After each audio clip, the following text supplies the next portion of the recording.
നമസ്തേ, പുത്തൻപുലരിയിലേക്ക് പ്രിയപ്പെട്ട പ്രേക്ഷകർക്ക് സ്വാഗതം. ഞാൻ വീണ പ്രസാദ്. വീണ, ഇന്ന് പ്രത്യേകതകളുള്ള ദിവസമാണ്. ഒന്ന്, നമ്മുടെ സംസ്കൃത വാർത്ത 9ാം പിറന്നാൾ ആഘോഷിക്കുന്ന ദിവസമാണ്. 9 വർഷങ്ങൾക്ക് മുൻപ് മമ്മൂട്ടി സ്വിച്ച് ഓൺ കർമ്മം നിർവഹിച്ച് മോഹൻലാൽ അവതാരകനായി എത്തിയ ആദ്യത്തെ വാർത്ത. അതിന്റെ ഓർമ്മകളിലേക്ക് നമ്മളൊന്ന് തിരിഞ്ഞു നോക്കേണ്ടി വരും. 9 വർഷങ്ങൾ പൂർത്തിയാകുന്നു. മലയാള ചാനൽ ചരിത്രത്തിലെ ആദ്യത്തെ സംസ്കൃത വാർത്ത ജനം ടിവിയിലൂടെയാണ് പ്രേക്ഷകർ കണ്ടത്.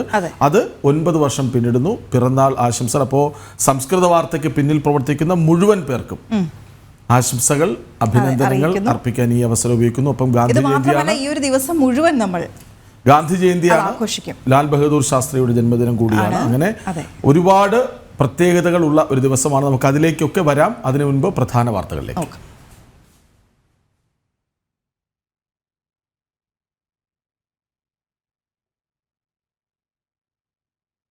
ഇസ്രായേലിനെ ആക്രമിച്ച് ഇറാൻ അരമണിക്കൂറിനിടെ തൊടുത്തത് 400ഓളം മിസൈലുകൾ. തിരിച്ചടിക്കുമെന്ന് ഇസ്രായേൽ, വലിയ വില നൽകേണ്ടി വരുമെന്ന് ബെഞ്ചമിൻ നെതന്യാഹു.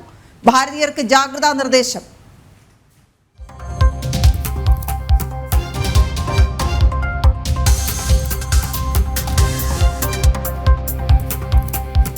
ഇസ്രയേൽ ഇറാൻ സംഘർഷത്തിൽ ഇടപെട്ട് ഭാരതം. മധ്യസ്ഥതയ്ക്ക് തയ്യാറെന്ന് കേന്ദ്രമന്ത്രി എസ് ജയശങ്കർ. സ്ഥിതി വിലയിരുത്തിയ അമേരിക്ക. ആക്രമണം അവസാനിപ്പിക്കണമെന്ന് ഇറാനോട് ഐക്യരാഷ്ട്രസഭ. ന്യൂയോർക്കിൽ ഇന്ന് അടിയന്തര യോഗം.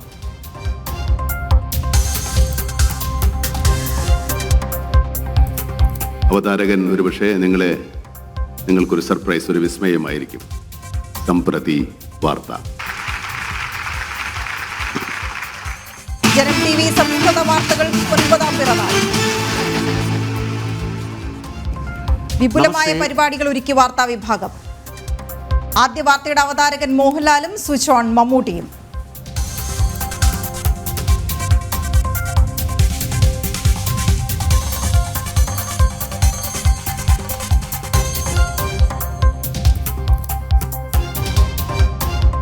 അഭിമുഖ വിവാദത്തിൽ പിണറായി ഊരാക്കുടുക്കിൽ. മുഖ്യമന്ത്രിക്ക് PR ഏജൻസി ഉണ്ടെന്ന് വെളിപ്പെടുത്തൽ തിരിച്ചടി. ഭരണ നിയന്ത്രണം ഏജൻസികളുടെ കയ്യിലെന്ന് പ്രതിപക്ഷം.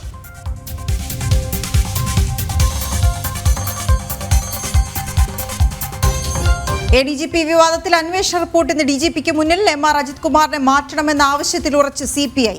മുഖ്യമന്ത്രിയുടെ നിലപാട് നിർണായകം.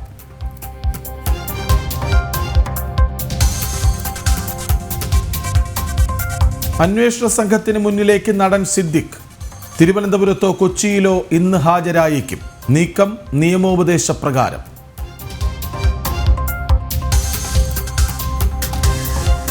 ഗാന്ധി സ്മരണയിൽ രാജ്യമെങ്ങും അനുസ്മരണ പരിപാടികൾ. രാജ്ഘട്ടിൽ പുഷ്പാർച്ചന നടത്താൻ പ്രധാനമന്ത്രി.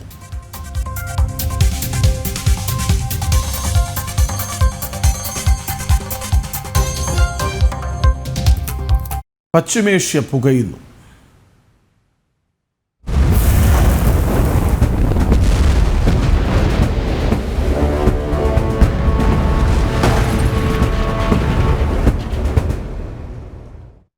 ഇറാൻ ഇസ്രയേൽ സംഘർഷം രൂക്ഷമായ സാഹചര്യത്തിൽ നാളെ UN സുരക്ഷാ കൗൺസിൽ അടിയന്തര യോഗം ചേരും. ഇസ്രയേലിന് ശക്തമായ പിന്തുണ നൽകുമെന്നാവർത്തിച്ച് അമേരിക്കൻ പ്രസിഡന്റ് ജോ ബൈഡൻ രംഗത്തെത്തി. നിരവധി ഇറാൻ മിസൈലുകൾ അമേരിക്കൻ നാവികസേന നിർവീര്യമാക്കിയതായി പെന്റഗൺ വക്താവ് പാറ്റ് റൈഡർ അറിയിച്ചു. 180 മിസൈലുകളാണ് ഇന്നലെ മാത്രം ഇറാൻ ഇസ്രയേലിനെതിരെ പ്രയോഗിച്ചത്. വിവരങ്ങളുമായി ഇന്റർനാഷണൽ ഡെസ്കിൽ നിന്ന് ഐസൻ ജോസഫും ചേരുന്നു. ഐസൻ, ഇറാൻ 1 മണിക്കൂറിനിടെ 400 മിസൈലുകൾ വർഷിച്ചുവെന്നാണ്.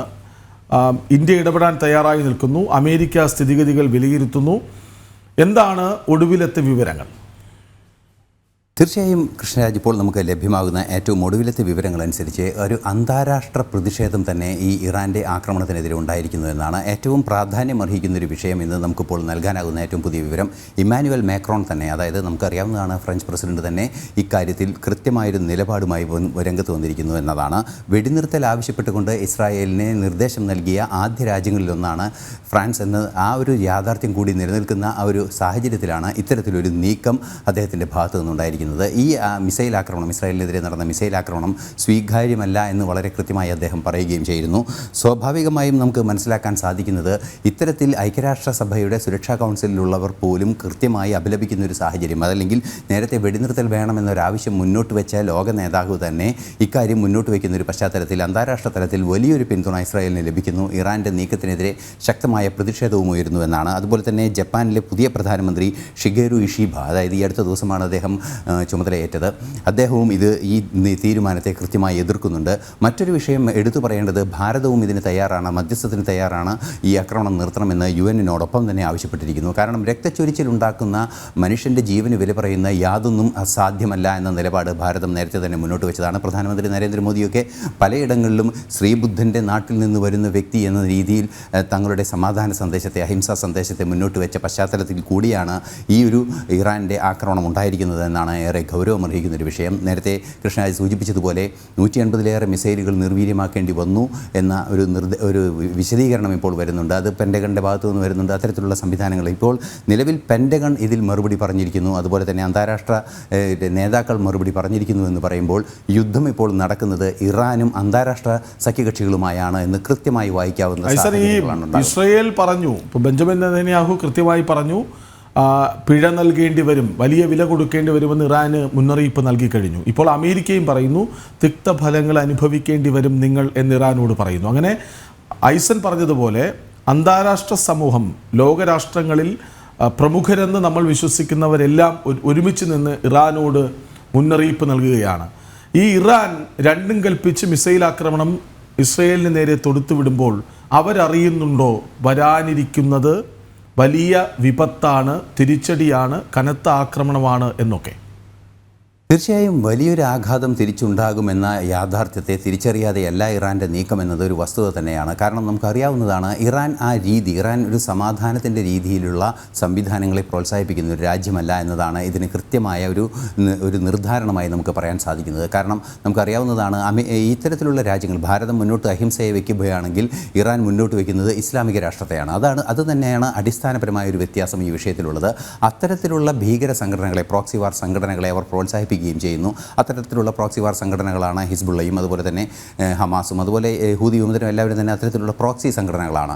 ആ പ്രോക്സി സംഘടനകളെല്ലാം തന്നെ കൃത്യമായി ഉപയോഗിച്ച് വേറൊരു ലക്ഷ്യത്തിലേക്ക് സഞ്ചരിക്കുന്നതിനിടെ ഈ ആഘാതങ്ങൾ ഏറ്റുവാങ്ങുന്നത് ഒരു രക്തസാക്ഷിത്വം വരിച്ച് വീരപരിവേഷം അണിയുന്ന ഒരു നീക്കമായി മാത്രമാണ് ഇറാൻ കരുതുന്നത്. അതുതന്നെയാണ് ഈ നിലവിലെ സാഹചര്യത്തിൽ രണ്ട് മനുഷ്യത്വ വിരുദ്ധവും മാനുഷികവുമായ ആശയങ്ങൾ ഏറ്റുമുട്ടുന്ന ഒരു അവസ്ഥയാണ് നിലവിലുള്ളത്. അതുകൊണ്ട് തന്നെയാണ് UN സെക്യൂരിറ്റി കൗൺസിലിൻ്റെ യോഗം നാളെ ചേരാനിരിക്കുന്നു. അത്തരത്തിലുള്ള സംഭവ വികാസങ്ങളെല്ലാം തന്നെ നടന്നുകൊണ്ടിരിക്കുന്നത്. ഇറാനെ സംബന്ധിച്ചിടത്തോളം വലിയൊരു ആഘാതത്തെ നേരിടേണ്ടി വരും എന്ന തിരിച്ചറിവ് ഇറാന് കൃത്യമായുണ്ട്. അതുകൊണ്ട് തന്നെയാണ് നേരത്തെ ഈ ഹസൻ നസ്രള്ളയുടെ കൊലപാതകം നടന്നതിന് ശേഷം ആയത്തുള്ള അലി ഖുമൈനി സുരക്ഷിത സ്ഥാനത്തേക്ക് മാറുന്ന ഒരു സാഹചര്യം ഉണ്ടായതെല്ലാം തന്നെ നമ്മൾ പരിശോധിക്കുമ്പോൾ ഇറാൻ ഭീതിജനകമായൊരു സാഹചര്യത്തിൽ തന്നെ നിൽക്കുന്നു എന്നൊരു യാഥാർത്ഥ്യമാണ്. അത് ആഴ്ചകൾക്ക് മുമ്പ്, ഏതാണ്ട് ഒരാഴ്ച മുമ്പ് തന്നെ അത്തരത്തിലുള്ള പ്രശ്നം ഇറാൻ്റെ ഭാഗത്തു നിന്ന് കാണാൻ സാധിക്കുന്നുണ്ടായിരുന്നു അവരുടെ ഓരോ പ്രതികരണങ്ങളിലും. പക്ഷേ ഇത്തരത്തിലുള്ള ഒരു അറ്റാക്കിനെ നേരിടാനുള്ള നീക്കം തന്നെയാണ് അവർ നടത്തുന്നത് എന്നതൊരു യാഥാർത്ഥ്യം തന്നെയാണ്. അതിൽ നിന്ന് അവർ ലക്ഷ്യം വയ്ക്കുന്നത് മറ്റൊരു ഭീകര സ്വഭാവമുള്ള ഒരു രാഷ്ട്രകൂട സങ്കല്പത്തെയാണ് എന്നതുകൊണ്ട് തന്നെ അതിന് പുറകെ സഞ്ചരിക്കാൻ കുറേ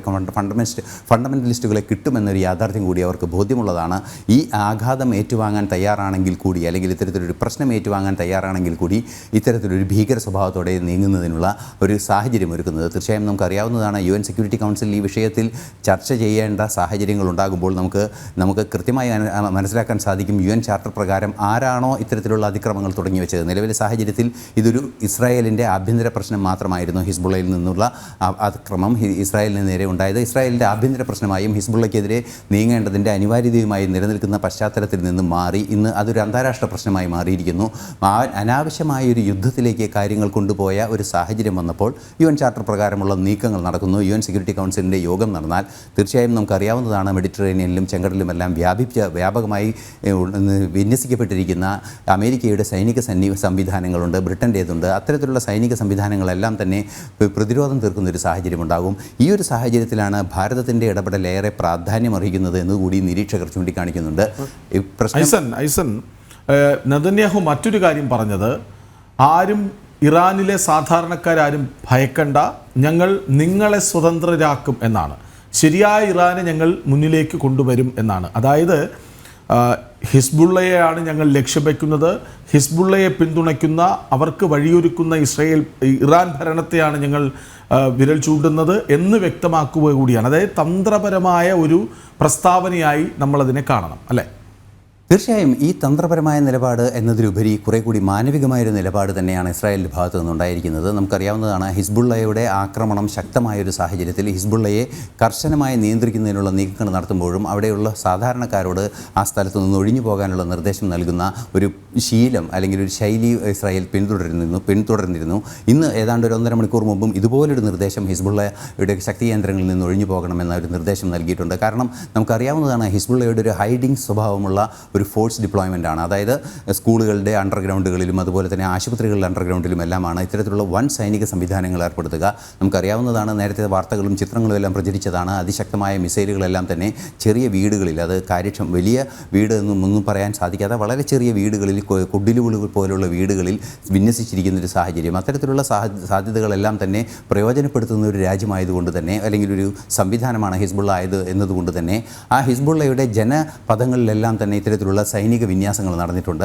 ആ വിന്യാസങ്ങൾ നടന്നിടത്തേക്കാണ് ആക്രമണം കൃത്യമായി ലക്ഷ്യം വയ്ക്കുക. അതുകൊണ്ട് തന്നെ അവിടെ നിന്നും ഒഴിഞ്ഞു പോകണമെന്ന നിർദ്ദേശം നൽകിയിട്ടുണ്ട്. സ്വാഭാവികമായും സമാനമായൊരു നിർദ്ദേശം തന്നെയാണ് ഇറാനിലെ ജനതയ്ക്കും നൽകുന്നത്. ഇറാനെ ലക്ഷ്യം വയ്ക്കുന്നു എന്ന് വളരെ കൃത്യമായി മനസ്സിലാക്കാൻ സാധിക്കുന്നുണ്ട്. ഇപ്പോൾ UN സെക്യൂരിറ്റി കൗൺസിലിൻ്റെ യോഗം നടന്നതിന് ശേഷം ഏത് രീതിയിലായിരിക്കും നീക്കങ്ങൾ ഉണ്ടാകുക എന്ന് നമ്മൾ കാത്തിരുന്ന് കാണേണ്ടതുമുണ്ട്. അത് വളരെ പ്രധാനമല്ലേ ഐസഡി? UN രക്ഷാ കൗൺസിൽ യോഗം ചേരുമ്പോൾ ഇതിനു മുൻപ് ഈ പ്രദേശത്ത് ഇത്രയധികം പ്രശ്നങ്ങൾ ഉണ്ടായ സമയത്തൊക്കെ UN രക്ഷാ കൗൺസിലിന്റെ ഇടപെടൽ ഏത് തരത്തിലായിരുന്നു എന്നുള്ളതും അത് പിന്നീട് എങ്ങനെ അത് ഗുണകരമായോ അല്ലെങ്കിൽ എങ്ങനെ ബാധിച്ചു എന്നുള്ളതുമൊക്കെ നമ്മൾ കണ്ടതാണ്. ഇപ്പോൾ ഈ ഒരു യോഗത്തിൽ എത്രത്തോളം പ്രതീക്ഷ വയ്ക്കാനാകും? ഏത് തരത്തിലുള്ള ഇടപെടലാകും നടത്താൻ കഴിയുക അവർക്ക്? UN സുരക്ഷാ കൗൺസിലിൻ്റെ യോഗം നടക്കുമ്പോൾ നമുക്ക് എടുത്തു പറയേണ്ട ഒരു വിശേഷം അല്ലെങ്കിൽ ഒരു സവിശേഷത എന്ന് പറയുന്നത്, 2 രാജ്യങ്ങൾ തമ്മിൽ ഒരു പ്രശ്നമുണ്ടാകുമ്പോൾ ആ പ്രശ്നത്തെ അഭിസംബോധന ചെയ്യുക എന്നതാണ് UNൻ്റെ അടിസ്ഥാനപരമായ സ്വഭാവം. നമുക്ക് കാശ്മീർ വിഷയത്തിലായാലും അത് നമുക്ക് അറിയാൻ സാധിക്കും. കാശ്മീരിലെ വിഷയം ഭാരതത്തിൻ്റെ ഒരു ആഭ്യന്തര വിഷയമാണ്, അതുകൊണ്ട് തന്നെ അതിൽ UN ഇടപെടേണ്ടതില്ല എന്ന നിലപാടാണ്. അതേ നിലപാട് തന്നെയാണ് ഇസ്രായേലിനെ സംബന്ധിച്ചിടത്തോളം ഹിസ്ബുള്ളയുടെ ആക്രമണത്തിനും നേരെ ഉണ്ടായിരിക്കുന്നത്. നമുക്കറിയാവുന്നതാണ്, മറ്റൊരു രാജ്യത്തിൻ്റെ അതിർത്തിയിൽ ഒരു മിലീഷ്യയായി പ്രവർത്തിച്ച അല്ലെങ്കിൽ ഒരു വ്യവസ്ഥാപിത ജനാധിപത്യ സംവിധാനം അല്ലാതെ ഒരു രാഷ്ട്രകൂടത്തിൻ്റെ സ്വഭാവത്തിൽ പ്രവർത്തിക്കുന്ന സംവിധാനങ്ങളെയാണ് മിലീഷ്യ എന്ന് പറയുന്നത്. അത്തരത്തിലൊരു മിലീഷ്യയായി പ്രവർത്തിച്ച് അയൽ രാജ്യത്ത് ഇസ്രായേലിനെ തകർക്കുക എന്ന ലക്ഷ്യം നടപ്പാക്കാൻ ശ്രമിക്കുന്ന ഒരു സംവിധാനം കൂടിയാകുമ്പോൾ സ്വാഭാവികമായും അതൊരു ആഭ്യന്തര പ്രശ്നമായി നിലനിൽക്കുകയായിരുന്നു. ഇന്നലെ രാത്രിയോടെ ഇറാൻ്റെ ആക്രമണം ഉണ്ടായതോടുകൂടിയാണ് ഇതൊരു അന്താരാഷ്ട്ര പ്രശ്നമായി മാറിയത്. സ്വാഭാവികമായും അന്താരാഷ്ട്ര പ്രശ്നത്തെ അഭിസംബോധന ചെയ്യുകയാണ് UN സെക്യൂരിറ്റി കൗൺസിലിൻ്റെ കൃത്യമായ ഉത്തരവാദിത്വം. നേരത്തെ UN സെക്യൂരിറ്റി കൗൺസിൽ ഈ വിഷയത്തിൽ യോഗങ്ങൾ ചേർന്നിരുന്നുവെങ്കിലും ഇറാൻ്റെ ആ ഒരു വിഷയം, ഇറാൻ്റെ പ്രശ്നം ഇറാൻ്റെ ആഭ്യന്തര പ്രശ്നം മാത്രമാണ് എന്ന് വളരെ കൃത്യമായ നിലപാടിൽ മറ്റ് ഇടപെടലുകൾക്കുള്ള സാധ്യതകൾ മുന്നോട്ട് വയ്ക്കാതിരിക്കുകയായിരുന്നു. നിലവിലെ സാഹചര്യത്തിൽ ഈ മെഡിറ്ററേനിയനിലും അതുപോലെ തന്നെ ചെങ്കടലിലും ശക്തമായ നാവികസേനാ വിന്യാസം നടത്തുന്നതിനുള്ള സംവിധാനങ്ങളെല്ലാം ഒരുക്കിയിട്ടുണ്ട് എങ്കിൽ കൂടി ഒരു യുദ്ധത്തിനുള്ള സാഹചര്യമില്ല. ഇന്നലെ തന്നെ വാർത്തകൾ പുറത്തു വന്നിരുന്നു സംയുക്ത സൈനിക അഭ്യാസത്തിന്. അത് ഇന്നലെ രാവിലെ തന്നെ പുറത്തു വന്ന വാർത്തയാണ്. സംയുക്ത സൈനിക അഭ്യാസത്തിനുള്ള ഒരുക്കങ്ങൾ പൂർത്തിയായിരിക്കുന്നു എന്ന്. അതുപോലെ തന്നെ ലോയിഡ് ഓസ്റ്റിൻ്റെ ഭാഗത്ത് നിന്ന്, അമേരിക്കൻ പ്രതിരോധ സെക്രട്ടറിയുടെ ഭാഗത്ത് നിന്ന് കൃത്യമായ മുന്നറിയിപ്പും ഇന്നലെ വരികയും ചെയ്തു. അത്തരത്തിൽ ഒന്നൊന്നായി ഉള്ള മുന്നേറ്റങ്ങൾ ഉണ്ടാകുന്ന ആ ഒരു പശ്ചാത്തലത്തിൽ തന്നെയാണ് ഇന്നലെ വൈകുന്നേരത്തോടെ അതിശക്തമായ ആക്രമണം ഇറാൻ്റെ ഭാഗത്തുനിന്ന്, അതായത് ഇസ്രായേൽ ഹിസ്ബുള്ള വിഷയത്തിൽ ഒരു ആഭ്യന്തര പ്രശ്നമായി നിലനിൽക്കുന്ന വിഷയത്തിൽ ഇറാൻ്റെ ഭാരതത്തിൻ്റെ ഇടപെടലിനെ കുറിച്ച് കൂടി നമ്മളിപ്പോൾ ഒരിക്കലും തീരില്ല, ആര് വിചാരിച്ചാലും ഒത്തുതീർപ്പുണ്ടാവില്ല എന്ന് വിചാരിച്ചതാണ് യുക്രൈൻ റഷ്യ യുദ്ധം. അവിടേക്ക് 2 ഭരണാധികാരികളും ഒരുമിച്ച് വരുന്നു. ഭാരതം മധ്യസ്ഥത വഹിച്ചാൽ ഞങ്ങൾ വെടിനിർത്തൽ ആലോചിക്കാമെന്ന തരത്തിലേക്ക് വരുന്നു. അതിനുള്ള ശ്രമം തുടരുന്നു. ഇവിടെയും ഇപ്പോൾ കേന്ദ്ര വിദേശകാര്യമന്ത്രി പറയുന്നു, ഞങ്ങൾ ഇടപെടാൻ ഒരുക്കമാണ്, മധ്യസ്ഥതയ്ക്ക് തയ്യാറാണെന്ന്. അതിനെക്കുറിച്ച് തീർച്ചയായും കേന്ദ്ര വിദേശകാര്യമന്ത്രി ഈ പ്രത്യേക വിഷയത്തിലുള്ള ഒരു മധ്യസ്ഥതയെ സംബന്ധിച്ച് തന്നെയാണ് കൃത്യമായൊരു നിരീക്ഷണം നടത്തിയിരിക്കുന്നത്, അല്ലെങ്കിൽ ഒരു നിർദ്ദേശം മുന്നോട്ട് വെച്ചിരിക്കുന്നത്. അതായത് നമുക്കറിയാവുന്നതാണ്, നേരത്തെ യുക്രൈൻ വിഷയത്തിലായാലും ആ ഒരു മധ്യസ്ഥത നമുക്കറിയാവുന്നതാണ്. പുടിനും അതുപോലെ തന്നെ സെലൻസ്കിയും ഒരേ സമയം തങ്ങളുടെ മധ്യസ്ഥതയ്ക്ക് നരേന്ദ്രമോദി അല്ലെങ്കിൽ ഭാരതത്തെ ആവശ്യമുണ്ട് എന്ന് വളരെ കൃത്യമായി പറയുന്നൊരു സാഹചര്യമുണ്ടായിരുന്നു. സമാനമായൊരു സാഹചര്യം ഇവിടെയും നിലനിൽക്കുന്നുണ്ട് എന്നതൊരു യാഥാർത്ഥ്യം തന്നെയാണ്. കാരണം ഇസ്രായേലിനെ സംബന്ധിച്ചിടത്തോളവും പാലസ്തീനെ സംബന്ധിച്ചിടത്തോളവും അതുപോലെ തന്നെ ഒരു പരിധിവരെ വരെ ഇറാനെ സംബന്ധിച്ചിടത്തോളം വളരെ സൗഹൃദമുള്ളൊരു രാജ്യമാണ് ഭാരതം. നമുക്കറിയാവുന്നതാണ്, ഈ അടുത്ത ദിവസമാണ് UN സന്ദർശന വേളയിൽ പാലസ്തീൻ പ്രസിഡന്റുമായി കൂടിക്കാഴ്ച നടത്താൻ വരെ പ്രധാനമന്ത്രി തയ്യാറായി എന്നുള്ളത്. അത്തരത്തിലുള്ളൊരു നീക്കങ്ങൾ നടക്കുമ്പോൾ നമുക്കറിയാവുന്നതാണ് ഭാരതം മുന്നോട്ട് വയ്ക്കുന്ന ഇസ്രായേൽ പാലസ്തീൻ എന്ന രണ്ട് രാജ്യങ്ങൾ എന്ന നിർദ്ദേശം ഭാരതം കാലങ്ങളായി മുന്നോട്ട് വയ്ക്കുന്ന ഒരു ആവശ്യമാണ്, ലോകം മുന്നോട്ട് വയ്ക്കുന്ന ഒരു ആവശ്യമാണ്. അതിലേക്കുള്ള നീക്കങ്ങൾക്ക് പോലും മധ്യസ്ഥത വഹിക്കാൻ നിലനിൽക്കുന്ന ഒരു സാഹചര്യത്തിൽ തീർച്ചയായും ഇറാനെ സംബന്ധിച്ചിടത്തോളം ഭാരതത്തിൻ്റെ ഒരു ഇടപെടൽ ഒരു ഗൗനിക്കേണ്ടി വരുമെന്നതൊരു യാഥാർത്ഥ്യം തന്നെയാണ്. മാത്രമല്ല പല രീതിയിലുള്ള ട്രേഡ് റിലേഷൻസും ശക്തമാക്കുന്നതിനും ഈ ചെങ്കടൽ ഉൾപ്പെടെയുള്ള വിഷയങ്ങളിൽ സമാധാനം ഉറപ്പാക്കേണ്ടതും അനിവാര്യമായത് ഭാരതം ഉൾപ്പെടെയുള്ള ഈ ഗ്ലോബൽ സൗത്തിൻ്റെ അനിവാര്യതയാണ്. ഗ്ലോബൽ സൗത്തിൻ്റെ ഒരു വക്താവായി കൂടിയാണ് ഭാരതം ഇപ്പോൾ. നിലവിലെ സാഹചര്യത്തിൽ ഭാരതം ഇടപെടുന്നത് ഒരു രാഷ്ട്രവും അതിൻ്റെ നയതന്ത്ര ബന്ധങ്ങളും എന്നതിനപ്പുറം ഗ്ലോബൽ സൗത്തിൻ്റെ അല്ലെങ്കിൽ G20 രാഷ്ട്രങ്ങളുടെ ഒരു പ്രതിനിധി കൂടിയാണ്. ഗ്ലോബൽ സൗത്തിൻ്റെ ശബ്ദമായാണ്. ഗ്ലോബൽ സൗത്തിൻ്റെ പ്രശ്നങ്ങളെ അഭിസംബോധന ചെയ്യുന്നതിന് വേണ്ടി കൂടി അത് ഭാരതത്തിനും ലോകത്തിനും അനിവാര്യമായൊരു നീക്കമാണ് ഭാരതത്തിൻ്റെ ഭാഗത്തു നിന്നുണ്ടാകുന്നത്. തീർച്ചയായും ഈ നീക്കം, ഇന്ത്യയുടെ ഈ നീക്കം എന്ന് പറയുന്നത് ഒരു സമാധാന പുനഃസ്ഥാപനം എന്നതിലുപരി ആഗോള തലത്തിലുള്ള സഹകരണത്തെ ഊട്ടിയുറപ്പിക്കുന്നതിനും ശക്തിപ്പെടുത്തുന്നതിനും ആഗോള സമാധാനത്തിലേക്ക് കാര്യങ്ങൾ നീങ്ങുന്നതിനുമുള്ള ഒരു മുന്നൊരുക്കം കൂടിയായി നമുക്ക് വ്യാഖ്യാനിച്ചെടുക്കാം. ശരി, ഇസ്രായേലിലേക്ക് മിസൈലുകൾ തുടരെ അയച്ച് ഇറാൻ പ്രശ്നം രൂക്ഷിതമാക്കുകയാണവർ. പക്ഷെ അമേരിക്ക ഇടപെടുന്നു, ഭാരതം ഇടപെടുന്നു, മറ്റ് ലോകരാഷ്ട്രങ്ങളൊക്കെയും ഇറാനോട് അവസാനിപ്പിക്കൂ എന്ന് ആവശ്യപ്പെടുകയാണ്. ഇല്ലെങ്കിൽ നേരിടേണ്ടി വരിക കനത്ത പ്രത്യാഘാതമായിരിക്കുമെന്ന മുന്നറിയിപ്പും അവർ നൽകുന്നുണ്ട്.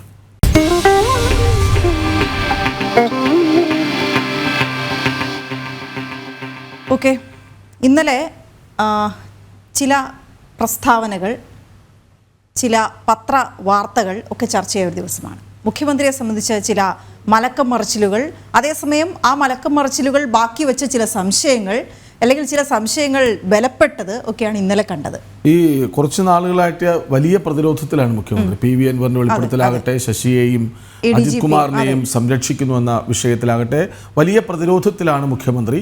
പക്ഷെ അപ്പോഴും മാധ്യമങ്ങളെ കുറ്റം പറഞ്ഞ് നിങ്ങൾക്ക് വേറെ പണിയില്ലേ എന്ന് ചോദിച്ച് രക്ഷപ്പെടാനുള്ള ശ്രമമാണ് നടത്തിയത്. പക്ഷേ അക്ഷരാർത്ഥത്തിൽ വെട്ടിലായത് കഴിഞ്ഞ ദിവസമാണ്.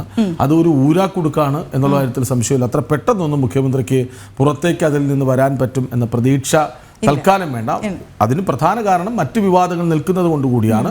ഇതിലെങ്കിലും നിങ്ങളെ ഞങ്ങൾ പിടിക്കും എന്ന് രാഷ്ട്രീയ എതിരാളികൾ തോന്നിപ്പിക്കുന്ന ഒരു സമയമാണ് ഹിന്ദു ദിനപത്രത്തിലെ വിവാദ അഭിമുഖം പുറത്തു വന്നത്. ആ അഭിമുഖം പുറത്തു വന്നതിന് ശേഷവും മുഖ്യമന്ത്രി വീണ്ടും വെട്ടിലായി എന്നുള്ളതാണ്. അതിൽ പറഞ്ഞ കാര്യങ്ങൾ പ്രതിരോധിക്കാൻ അഥവാ നിഷേധിക്കാൻ പറഞ്ഞ കാര്യങ്ങൾ വീണ്ടും പ്രശ്നത്തിലേക്ക് എത്തിച്ചു എന്നുള്ളതാണ്. മുഖ്യമന്ത്രിക്കായി PR ഏജൻസി ഉണ്ട് എന്ന വെളിപ്പെടുത്തൽ നൽകിയത് സമാനതകളില്ലാത്തൊരു തിരിച്ചടിയാണ്. സംസ്ഥാന ഭരണം നിയന്ത്രിക്കുന്നത് PR ഏജൻസികളാണ് എന്ന വിമർശനം പൊടി തട്ടിയെടുക്കുകയാണ് പ്രതിപക്ഷം. അത് മുന്നേ തന്നെ ഉന്നയിച്ചിരുന്നതുമാണ്. എങ്ങനെ പ്രതിരോധിക്കണമെന്നറിയാതെ വെട്ടിലായിരിക്കുകയാണ് ഇപ്പോൾ CPM ഉള്ളത്. നമുക്കിതൊന്ന് ഈ വിഷയം ചർച്ച ചെയ്യാമെന്ന് എനിക്ക് തോന്നുന്നു. തിരുവനന്തപുരത്ത് നിന്ന് പ്രജിത് മോഹനും ഡൽഹിയിൽ നിന്ന് ഗൗതം അനന്തനാരായണനും ചേരുന്നുണ്ട്. നമുക്ക് പ്രജിത്തിലേക്ക് ആദ്യം ഒന്ന് പോകാം. പ്രജിത്ത്, ഈ വലിയൊരു ചോദ്യം പ്രതിപക്ഷം BJP ഉന്നയിക്കുന്നത് ഈ വിവാദ അഭിമുഖത്തിൽ നിങ്ങൾ എന്തുകൊണ്ട് ആദ്യം നിഷേധിച്ചില്ല, സമയമെടുത്തത് എന്തിന്? മുഖ്യമന്ത്രിയുടെ ഒരുപാട് ഉപദേശകരുള്ള മുഖ്യമന്ത്രിക്ക് എന്തുകൊണ്ടാണ് അവരാരും ഈ ലേഖനം വായിച്ചില്ലേ? അതെ, അതായത് രാവിലെ പത്രം വരുന്നു, അതിനുശേഷം ഉച്ച കഴിഞ്ഞ് ഇതൊരു വിവാദമാകുമ്പോൾ മാത്രമാണ് ഒരു പ്രതികരണം അല്ലെങ്കിൽ ഒരു വിശദീകരണ കുറിപ്പ് വരുന്നത് എന്നുള്ളതാണ്. മുഖ്യമന്ത്രി തന്നെ പറയുന്നുണ്ട് ഈ പത്രം എത്രത്തോളം വിശ്വസനീയമായ പത്രമാണ് എന്നുള്ളത്. എന്തുകൊണ്ടാണ് ഇത് ശ്രദ്ധിക്കപ്പെടാതെ? മറ്റൊന്ന്, ഈ ദിനപത്രത്തിന്റെ ഒരു മറുപടി ഉണ്ടല്ലോ, അതായത് PR ഏജൻസിയാണ് ഞങ്ങളെ സമീപിച്ചത്, വേണമെങ്കിൽ മുഖ്യമന്ത്രിയുടെ ഒരു അഭിമുഖം തരാം, അങ്ങനെ ഞങ്ങളുടെ ആൾ അവിടെ പോകുന്നു, അഭിമുഖം എടുക്കുന്നു, അതിൽ പറഞ്ഞ കാര്യങ്ങൾ ഉൾപ്പെടുത്തിയിരിക്കുന്നു, പക്ഷേ ഇരുന്നില്ലാത്തത്, അത് വേണ്ടായിരുന്നത് ഞങ്ങൾ പറഞ്ഞതിൽ ഞങ്ങൾ ക്ഷമ ചോദിക്കുന്നു എന്നാണ്. അതായത് അതിലൂടെ വെളിപ്പെടുന്നത് മുഖ്യമന്ത്രിക്ക് ഒരു PR ഏജൻസി ഉണ്ട്. ശരിക്കും വെട്ടിലായില്ലേ മുഖ്യമന്ത്രി? പ്രജിത്ത്. ഓക്കെ, പ്രജിത്തിലേക്ക് തിരിച്ചു വരാം. എനിക്ക് തോന്നുന്നു നമുക്ക് ഈ ഗാന്ധി ജയന്തി ദിനമായതുകൊണ്ട് തന്നെ ചില സ്വച്ഛതാ ഹി സേവ ക്യാമ്പയിൻ അത് നടക്കുകയാണ്. തൃശ്ശൂർ തളിക്കുളം സ്നേഹതീരം ബീച്ചിൽ അവിടെ കോസ്റ്റ് ഗാർഡിന്റെ നേതൃത്വത്തിലാണ് പരിപാടി. കേന്ദ്രമന്ത്രി സുരേഷ് ഗോപി സംസാരിക്കുന്നു. എന്നതിലുപരി അർപ്പണ ബോധത്തോടെ ആചരിക്കുകയും ആദരിക്കുകയും ചെയ്തുകൊണ്ടിരിക്കുകയാണ് ലോക ജനത. ഭാരതത്തിൽ ബഹുമാന്യനായ പ്രധാനമന്ത്രി ശ്രീ നരേന്ദ്രമോദിജിയുടെ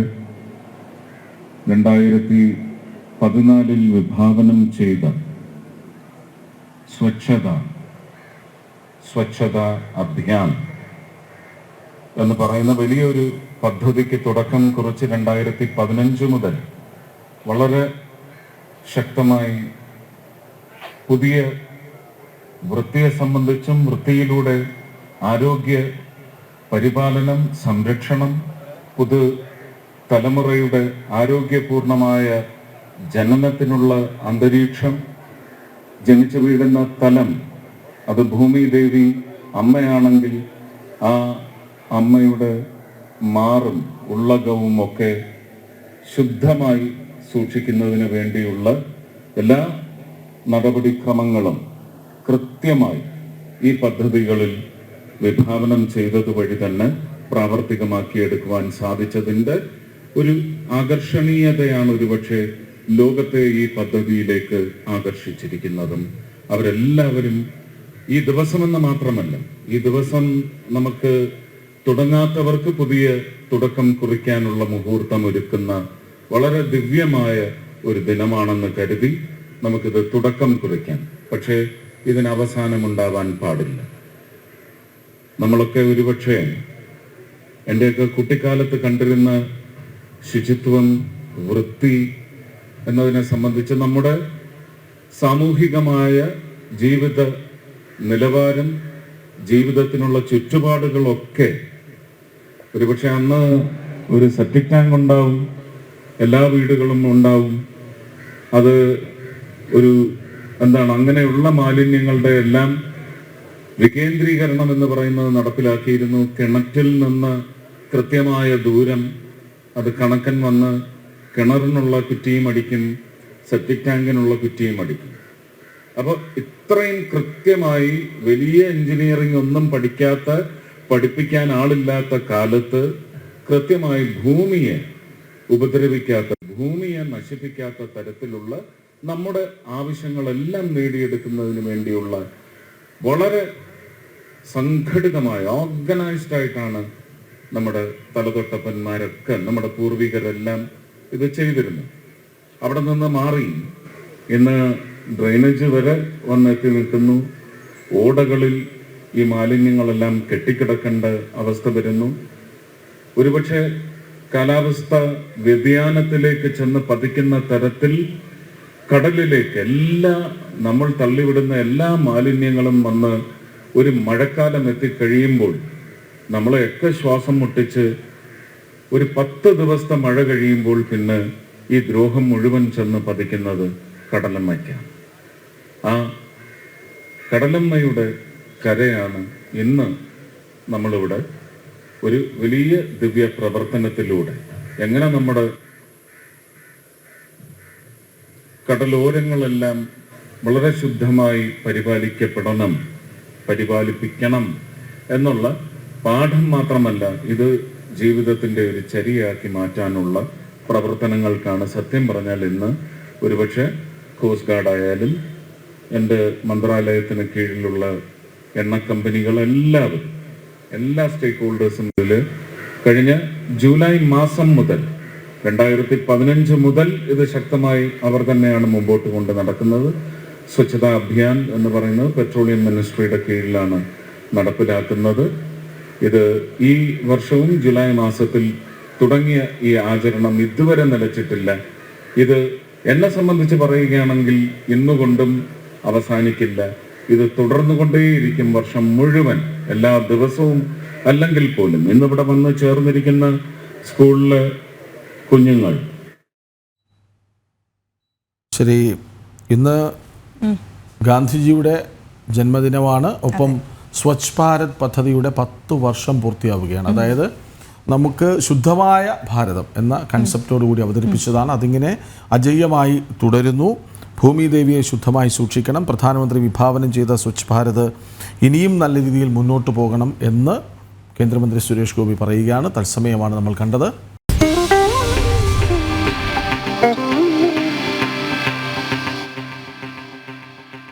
മുഖ്യമന്ത്രിയും CPM പ്രതിരോധത്തിലായി നിൽക്കുന്ന കാര്യമാണ് നമ്മൾ പറഞ്ഞു വന്നത്. അപ്പോഴേക്കും കേന്ദ്രമന്ത്രിയുടെ പ്രസംഗം വന്നു. നമുക്ക് വീണ്ടും ആ വാർത്തയിലേക്ക് തന്നെ പോകാം, പ്രജിത്തിലേക്ക്. പ്രജിത്ത്, ഈ മുഖ്യമന്ത്രിയുടെ വിവാദ വാക്കുകൾ എന്തുകൊണ്ട് നിഷേധിക്കാൻ വൈകി എന്നതാണ്. അതായത് പത്രം നൽകിയത് ഞാൻ പറഞ്ഞതല്ല എന്ന് മുഖ്യമന്ത്രി പറയാൻ വൈകിയത് എന്തുകൊണ്ടാണ്?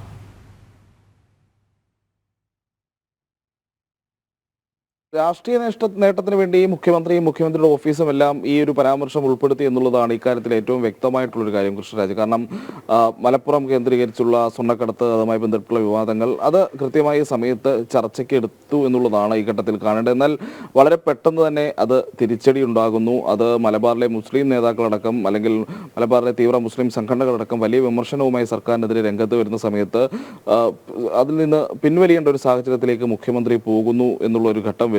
ഈ ഘട്ടത്തിലാണ് PR ഏജൻസിയുടെ വെളിപ്പെടുത്തൽ വരുന്നത്. ആ വെളിപ്പെടുത്തൽ വലിയ തിരിച്ചടിയാകുന്നു. പ്രത്യേകിച്ച് മുഖ്യമന്ത്രിക്ക് വേണ്ടി സംസ്ഥാനത്തും അല്ലെങ്കിൽ രാജ്യത്തെ പ്രധാനപ്പെട്ട മാധ്യമങ്ങളുമായും അന്താരാഷ്ട്ര മാധ്യമങ്ങളുമായും എല്ലാം ഇടപെടൽ നടത്താൻ ഒരു PR ഏജൻസി പ്രവർത്തിക്കുന്നു എന്നുള്ള കാര്യമാണ് അതോടെ വെളിപ്പെട്ടത്. ഇത് പിന്നാലെ മുഖ്യമന്ത്രിയുടെ ഓഫീസ് വലിയ പ്രതിരോധത്തിലായി. പ്രത്യേകിച്ച് വലിയ രീതിയിലുള്ള വിമർശനം വരുന്നൊരു സാഹചര്യമുണ്ടായി. ഈ അന്താരാഷ്ട്ര തലത്തിൽ വരെ ഇടപെടൽ നടത്താൻ ഈ ഏജൻസി പിന്നീട് ശ്രമിച്ചു എന്നുള്ള പുതിയ വിവരങ്ങളും പുറത്തു വന്നു. പ്രത്യേകിച്ച് ഈ കൈസൺ എന്ന് പറയുന്ന PR ഏജൻസി അത് കുറച്ചു കാലമായി രാജ്യത്ത് പ്രവർത്തിക്കുന്നതാണ്. ഇടതുപക്ഷ അനുഭാവമുള്ളവരാണ് അതിൻ്റെ തലപ്പത്തൊക്കെ ഇരിക്കുന്നത് എന്നുള്ള കാര്യത്തിൽ ഒരു വ്യക്തതയുണ്ടാകുന്നു. പിന്നീട് ഏറ്റവും ശ്രദ്ധേയമായ കുറേ ചോദ്യങ്ങൾ ഉയർന്നു വരുന്നു. ആ ചോദ്യങ്ങളിൽ ഏറ്റവും പ്രധാനപ്പെട്ടതെന്ന് പറയുന്നത് ഈ പ്രത്യേകിച്ച് മുഖ്യമന്ത്രിക്ക് ഒരു പ്രസ് സെക്രട്ടറി ഉണ്ട്, PRDയെ പോലെയുള്ള വിപുലമായ സംവിധാനങ്ങളുണ്ട്, ലക്ഷങ്ങൾ ശമ്പളം വാങ്ങുന്ന പൊളിറ്റിക്കൽ സെക്രട്ടറി ഉണ്ട്, അനുബന്ധ അതിനോടൊപ്പം തന്നെയുള്ള വീണ്ടും വാർത്തയിൽ തടസ്സം ഉണ്ടാകുന്നു. ഈ വാർത്തയിൽ നമുക്ക് വരേണ്ടതുണ്ട്. രാജ്ഘട്ടിൽ പുഷ്പാർച്ചനയ്ക്കായി പ്രധാനമന്ത്രി നരേന്ദ്രമോദി എത്തുകയാണ്. തത്സമയ ദൃശ്യങ്ങളിലേക്ക്. ഗാന്ധിജിയുടെ ജന്മദിനമാണ്. ആദരവർപ്പിക്കാൻ, അനുസ്മരിക്കാൻ, പുഷ്പാർച്ചന നടത്താൻ പ്രധാനമന്ത്രി നരേന്ദ്രമോദി രാജ്ഘട്ടിലേക്ക് എത്തുകയാണ്. സ്വച്ഛ് ഭാരതിൻ്റെ 10 വർഷം പൂർത്തിയാക്കുന്ന സമയം കൂടിയാണിത്. അപ്പോഴാണ് ഗാന്ധിജിയുടെ ജന്മദിനം, സ്വച്ഛ് ഭാരത് പദ്ധതിയുടെ 10ാം വാർഷികാഘോഷം. അപ്പോൾ ശുദ്ധമായ സംശുദ്ധമായ പരിസരം എന്ന സന്ദേശമാണ് പ്രധാനമന്ത്രി 10 വർഷങ്ങൾക്ക് മുൻപ് ഇങ്ങനെ ഒരു ആശയത്തിലൂടെ വിഭാവനം ചെയ്തത്. ഈ സ്വച്ഛ് ഭാരത് പ്രവർത്തനങ്ങളിൽ അദ്ദേഹം ഇന്ന് പങ്കാളിയാകുന്നതും നമ്മൾ കണ്ടിട്ടുണ്ട് ഈ ദിവസങ്ങളിൽ. അപ്പോൾ ഇതിനെ തുടർന്ന് അങ്ങോട്ട് പ്രധാനമന്ത്രിക്ക് അത്തരത്തിലുള്ള പരിപാടികളുമുണ്ട്. ജനം TV-യിൽ തത്സമയം അതും ഞങ്ങൾ കൊണ്ടുവരും. ഇന്ന് വളരെ തിരക്ക് പിടിച്ചൊരു വാർത്താ ദിവസം കൂടിയാണ് എന്ന് മനസ്സിലാക്കാം. നമുക്ക് വാർത്തകളിലേക്ക് പലവട്ടം അങ്ങോട്ടും ഇങ്ങോട്ടും പോയി. രാവിലെ തന്നെ സജീവമായൊരു വാർത്താ ദിനം. ഒരുപക്ഷെ ഇന്ന് പബ്ലിക് ഹോളിഡേ എന്നത് ആരും കണക്കിലെടുക്കുന്നില്ല എന്ന് തോന്നുന്നു. സ്വച്ഛ് ഭാരതുമായി ബന്ധപ്പെട്ട എല്ലാവരും വളരെ തിരക്കിലാണ്. പ്രധാനമന്ത്രി എല്ലാ ദിവസവും ചെയ്തു വരുന്ന ജോലിയിൽ നിന്ന് ഒന്ന് മാറി ഭൂമിയെ ശുചീകരിക്കുക എന്ന പ്രവൃത്തിയിൽ ഏർപ്പെടുകയാണ് മുഴുവൻ പേരും. അപ്പോൾ അത് 10 വർഷങ്ങൾക്ക് മുൻപ് അങ്ങനെ ഒരു ആശയം മുന്നോട്ട് വെച്ചത് എത്രമാത്രം വിജയം കൈവരിച്ചു എന്നതിൻ്റെ തെളിവ് കൂടിയാണ് അത്. രാജ്ഘട്ടിൽ പ്രധാനമന്ത്രി എത്തിച്ചേർന്നിരിക്കുകയാണ്. അദ്ദേഹം അവിടെ പുഷ്പാർച്ചന നടത്തും.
എസ് ഗാന്ധി സ്മരണയിൽ രാജ്ഘട്ടിലെത്തി പുഷ്പാർച്ചന നടത്തി പ്രധാനമന്ത്രി മടങ്ങിയിരിക്കുന്നു.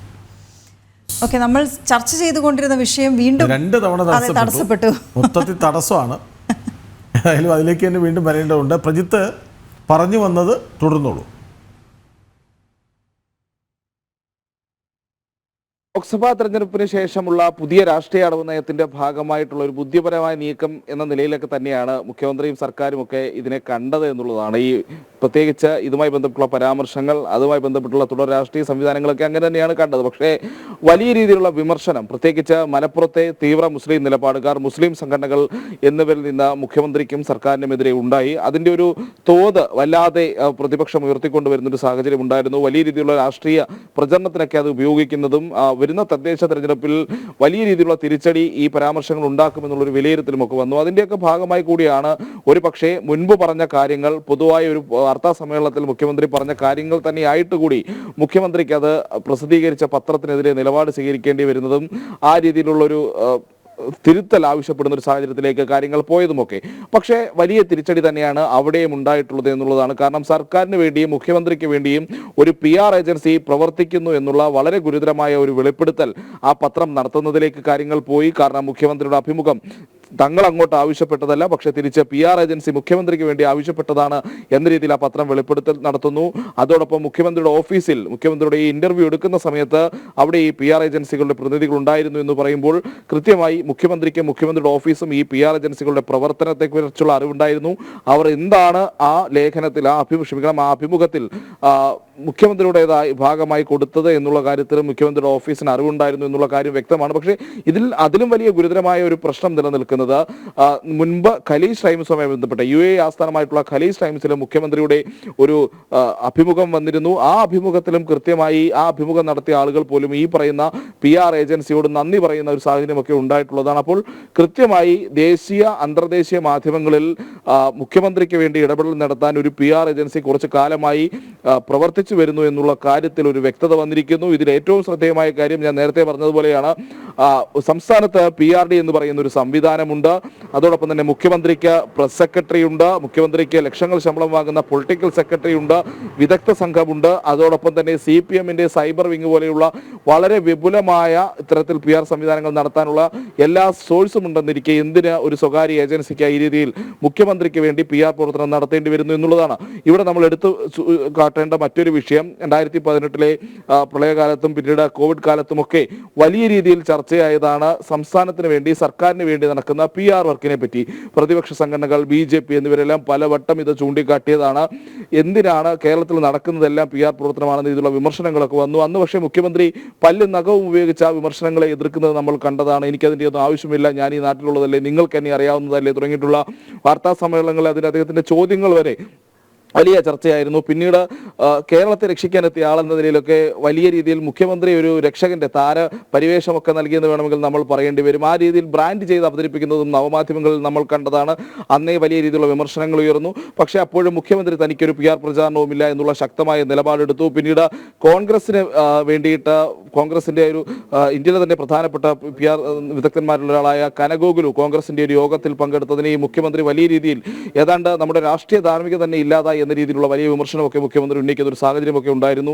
അതിനുശേഷമാണ് സംസ്ഥാനത്തെ മുഖ്യമന്ത്രി പിണറായി വിജയന് വേണ്ടി ഒരു PR ഏജൻസി പ്രവർത്തിക്കുന്നു എന്ന കാര്യത്തിൽ വ്യക്തത വന്നത്. ഇനി വലിയ ചോദ്യങ്ങളുണ്ട്. പ്രത്യേകിച്ച് ഈ പറയുന്ന കൈസൻ എന്ന് പറയുന്ന PR ഏജൻസി അതൊരു ചെറിയ ഏജൻസി അല്ല എന്നുള്ളതാണ്. 16 വർഷത്തോളം പഴക്കമുള്ള രാജ്യത്തെ പല കോർപ്പറേറ്റുകൾക്ക് വേണ്ടിയും PR പ്രവർത്തനം ഏറ്റെടുത്ത് ചെയ്യുന്ന ഒരു സംവിധാനമാണ് ഏജൻസി. ഈ ഹിന്ദു പോലൊരു ദിനപത്രത്തിന് അഭിമുഖം നൽകാൻ മുഖ്യമന്ത്രിക്ക് ഒരു PR ഏജൻസിയുടെ ആവശ്യം എന്താണെന്ന് ഇനിയും മനസ്സിലാകുന്നില്ല. ഇവിടെ PRD ഉണ്ട്, പ്രയുക്ത് തന്നെ നേരത്തെ പറഞ്ഞതുപോലെ മാധ്യമ ഉപദേശകനുണ്ട്, ചുറ്റും ഉപദേശക വലയം തന്നെയുണ്ട്. എന്നിട്ടും ഒരു PR ഏജൻസി വഴി എന്തിനാണ് മുഖ്യമന്ത്രി പോയത്? അതായത് ഈ PR ഇല്ലെങ്കിൽ PV ഇല്ല എന്നാണോ? കൃഷ്ണജിത്ത്, ഇതാണ് കൃത്യമായി ഒരു രാഷ്ട്രീയ മണ്ടത്തരമാണോ എന്നെനിക്കറിയില്ല, കാരണം അങ്ങനെ വിശേഷിപ്പിക്കാമോ എന്നെനിക്കറിയില്ല. കാരണം മുഖ്യമന്ത്രി പിണറായി വിജയന്റെ ഇന്റർവ്യൂവിന് നിലവിലത്തെ രാഷ്ട്രീയ സാഹചര്യത്തിൽ കേരളത്തിലെ ആണെങ്കിലും ശരി, രാജ്യത്തെ ആണെങ്കിലും ശരി, പല മാധ്യമങ്ങളും അതിന് അത്തരം ഒരു ഇന്റർവ്യൂ കിട്ടിയാൽ, കാരണം അദ്ദേഹം മാധ്യമങ്ങളെ എപ്പോഴും ഒരു കയ്യകലത്ത് നിർത്തുന്ന നേതാവാണ്, അപ്പോൾ അത്തരം ഒരു സാഹചര്യത്തിൽ അദ്ദേഹത്തിനെ പറ്റിയുള്ള കാര്യങ്ങൾ അല്ലെങ്കിൽ വ്യക്തമായിട്ടുള്ള മറുപടികൾ പലപ്പോഴും പറയാത്തൊരു രാഷ്ട്രീയ നേതാവ് എന്ന നിലയിൽ അദ്ദേഹം ഒരു ഇന്റർവ്യൂവിന് ഇന്ത്യയിലെ ഏത് മാധ്യമവും നേരിട്ട് ഓടിയെത്താനുള്ള എല്ലാ സാഹചര്യവും ഉണ്ട്. പക്ഷേ അതിന് തയ്യാറാകാതെ ഒരു PR ഏജൻസി വഴി മുഖ്യമന്ത്രിക്ക് പോകേണ്ട ആവശ്യം എന്തായിരുന്നു എന്നുള്ളൊരു ചോദ്യമുണ്ട്. അങ്ങനെയെങ്കിൽ അതിനർത്ഥം മുഖ്യമന്ത്രിയുടെ ഇത്തരം നീക്കങ്ങളെല്ലാം നടത്തുന്നത് ഈ PR ഏജൻസി തന്നെയാണ് എന്നുള്ളതാണ്. കാരണം സാധാരണഗതിയിൽ മുഖ്യമന്ത്രിയുടെ ഓഫീസിൽ നിന്ന് മുഖ്യമന്ത്രിയുടെ പ്രസ് സെക്രട്ടറിയോ അല്ലെങ്കിൽ പേഴ്സണൽ സെക്രട്ടറിയോ പൊളിറ്റിക്കൽ സെക്രട്ടറി ആരറിയിച്ചാലും ശരി, ഒരു പ്രധാനപ്പെട്ട മാധ്യമമാണ് ഹിന്ദു. മുഖ്യമന്ത്രി കേരളത്തിന്റെ സംസ്ഥാനം ഭരിക്കുന്ന ആൾ, അദ്ദേഹത്തിന്റെ അഭിമുഖങ്ങൾ അല്ലെങ്കിൽ അദ്ദേഹത്തിന് പുറത്തുള്ള മാധ്യമങ്ങളുമായിട്ടുള്ള ഇന്ററാക്ഷൻ ഒക്കെ വളരെ കുറവാണ്. അപ്പോൾ അദ്ദേഹത്തിനോട് ചോദിക്കാനുള്ള ചോദ്യങ്ങളുണ്ടാകാം, ആ വാർത്താ മാധ്യമത്തിന് കൂടുതൽ കാര്യങ്ങളൊക്കെ സംസാരിക്കാനുണ്ട്. അങ്ങനെ ഒരുപാട് അദ്ദേഹത്തിന് ഇന്റർവ്യൂ എടുക്കാനൊന്നും ഒരു മാധ്യമം തയ്യാറാകാത്ത ഒരു സാഹചര്യം ഉണ്ടാകില്ല. അങ്ങനെ ഒരു അറിയിപ്പ് കിട്ടിയാൽ മാത്രം ഏത് മാധ്യമവും ഓടിയെത്തേണ്ട ഒരു സാഹചര്യമുള്ളിടത്ത് എന്തിന് ഒരു PR ഏജൻസി പോയി എന്ന് ചോദിക്കുമ്പോൾ നമുക്ക് കൃത്യമായി പറയാൻ കഴിയും, സാധാരണഗതിയിൽ മുഖ്യമന്ത്രിക്ക് വേണ്ടിയിട്ട് ഈ ഏജൻസി പ്രവർത്തിക്കുന്നു. മുഖ്യമന്ത്രിയുടെ ഇത്തരം രാഷ്ട്രീയ നയരൂപീകരണങ്ങളിൽ പോലും ഈ ഏജൻസിയുടെ ഇടപെടൽ ഉണ്ടോ എന്നുള്ളൊരു സംശയം നമ്മുടെ സംസ്ഥാനത്തെ പ്രധാനപ്പെട്ട, അതായത് സംസ്ഥാനം ഭരിക്കുന്ന മുഖ്യമന്ത്രിയുടെ രാഷ്ട്രീയ നയരൂപീകരണങ്ങളിൽ പോലും അദ്ദേഹത്തിന്റെ നിലപാട് കർച്ചലുകളിൽ പോലും ഈ ഏജൻസിയുടെ ഇടപെടലുകൾ കാലങ്ങളായി ഉണ്ടോ എന്ന് നമുക്ക് സംശയിക്കാവുന്നതാണ്, അല്ലെങ്കിൽ അങ്ങനെ പറഞ്ഞു വെക്കാവുന്നതാണ്. കാരണം അതിൻ്റെ ഒരു ആവശ്യവുമില്ലാത്ത സമയത്ത് ആ ഏജൻസി അവിടെ പ്ലേസ് ചെയ്യുന്നെങ്കിൽ അതിന് പിന്നിൽ കൃത്യമായി കാലങ്ങളായി നടന്നു വരുന്ന ഒരു രീതിയുണ്ട്, ഒരു ക്രമമുണ്ട്. ഈ സംവിധാനം തന്നെയാണ് തുടർച്ചയായി മുഖ്യമന്ത്രിക്ക് വേണ്ടി ഇത്തരം കാര്യങ്ങളൊക്കെ ചെയ്യുന്നത് എന്നുള്ളത് നമ്മളിവിടെ എടുത്തു പറയേണ്ടി വരും. അതുതന്നെയാണ് ഖലീജ് ടൈംസിന്റെ കാര്യത്തിലും ഇപ്പോൾ ഹിന്ദുവിന്റെ കാര്യത്തിലും വന്നിരിക്കുന്ന ഈ രണ്ട് അഭിമുഖങ്ങളുമായി ബന്ധപ്പെട്ട് ഈ ഏജൻസിക്ക് ബന്ധമുണ്ടെന്നുള്ള കാര്യം കൂടി വ്യക്തമാകുമ്പോൾ ഇത് കാലങ്ങളായി പ്രവർത്തിച്ചു വരുന്നതാണ്. പ്രതിപക്ഷത്തിന്റെ അടക്കം വലിയ രീതിയിലുള്ള വിമർശനങ്ങൾ എക്കാലത്തും ഗൗതം, ഹിന്ദു ദിനപത്രത്തിന്റെ മറുപടിയുണ്ട്. മുഖ്യമന്ത്രി പിണറായി വിജയനുമായി അഭിമുഖം വാഗ്ദാനം ചെയ്ത് PR ഏജൻസിയായ കെയ്സൺ ഞങ്ങളെ സമീപിച്ചു. സെപ്റ്റംബർ 29 രാവിലെ 9 മണിക്ക് കേരള ഹൗസിൽ വെച്ച് ഞങ്ങളുടെ മാധ്യമപ്രവർത്തകർ മുഖ്യമന്ത്രിയുമായി അഭിമുഖം നടത്തി. മുഖ്യമന്ത്രിക്കൊപ്പം PR ഏജൻസിയുടെ 2 പ്രതിനിധികൾ ഉണ്ടായിരുന്നു. 30 മിനിറ്റ് അഭിമുഖം നീണ്ടു. അപ്പോഴേക്കും PR പ്രതിനിധികളിൽ ഒരാൾ സ്വർണ്ണക്കടത്ത്, ഹവാല ഇടപാടുകൾ എന്നിവ കൂടി ചോദ്യങ്ങളായി ചോദിക്കൂ എന്ന് അഭ്യർത്ഥിച്ചു. യഥാർത്ഥത്തിൽ മുഖ്യമന്ത്രി വാർത്താസമ്മേളനത്തിൽ പറഞ്ഞതാണ് ഇക്കാര്യങ്ങൾ, എന്നാലും നിങ്ങളൊന്ന് ചോദിച്ചോളൂ എന്ന് PR പ്രതിനിധി പറയുകയാണ്. അത് ചോദിക്കുന്നു, ഞങ്ങളത് ഉൾപ്പെടുത്തുന്നു. അതായത് ഈ PR ഏജൻസികളാണ് CPMൻ്റെയും സർക്കാരിൻ്റെയും ഒക്കെ നയം തീരുമാനിക്കുന്നത് എന്ന് തോന്നിപ്പോകുന്നു. ശരിയോ?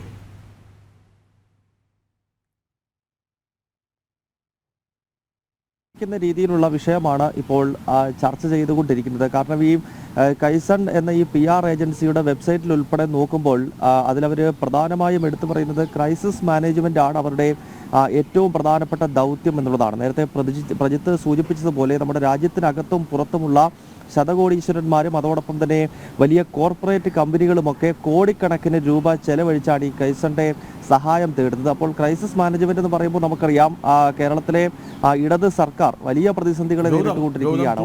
ഇന്ന് ഗാന്ധി അനുസ്മരണം, അതായത് അദ്ദേഹത്തിന്റെ ജയന്തിയാണ്. അതിന്റെ പുഷ്പാർച്ചനകൾ പലയിടത്ത് നടക്കുന്നുണ്ട്. ലാൽ ബഹദൂർ ശാസ്ത്രിയുടെ ലാൽ ബഹദൂർ ശാസ്ത്രി, മുൻ പ്രധാനമന്ത്രി ലാൽ ബഹദൂർ ശാസ്ത്രിയുടെ സ്മൃതി മന്ദിരത്തിന് മുന്നിൽ അദ്ദേഹം പുഷ്പാർച്ചന നടത്തുകയാണ്. തത്സമയ ദൃശ്യങ്ങൾ.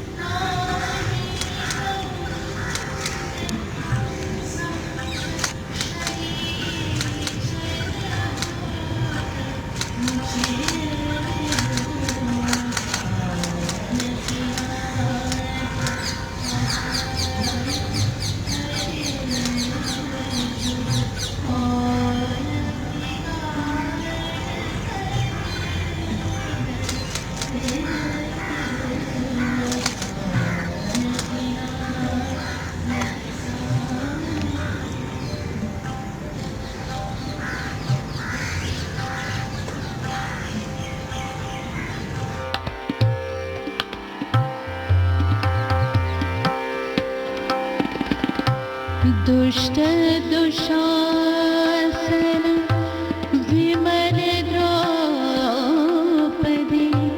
दुष्ट दुशासन विमल द्रौपदी, चीर उतार कुमंतर।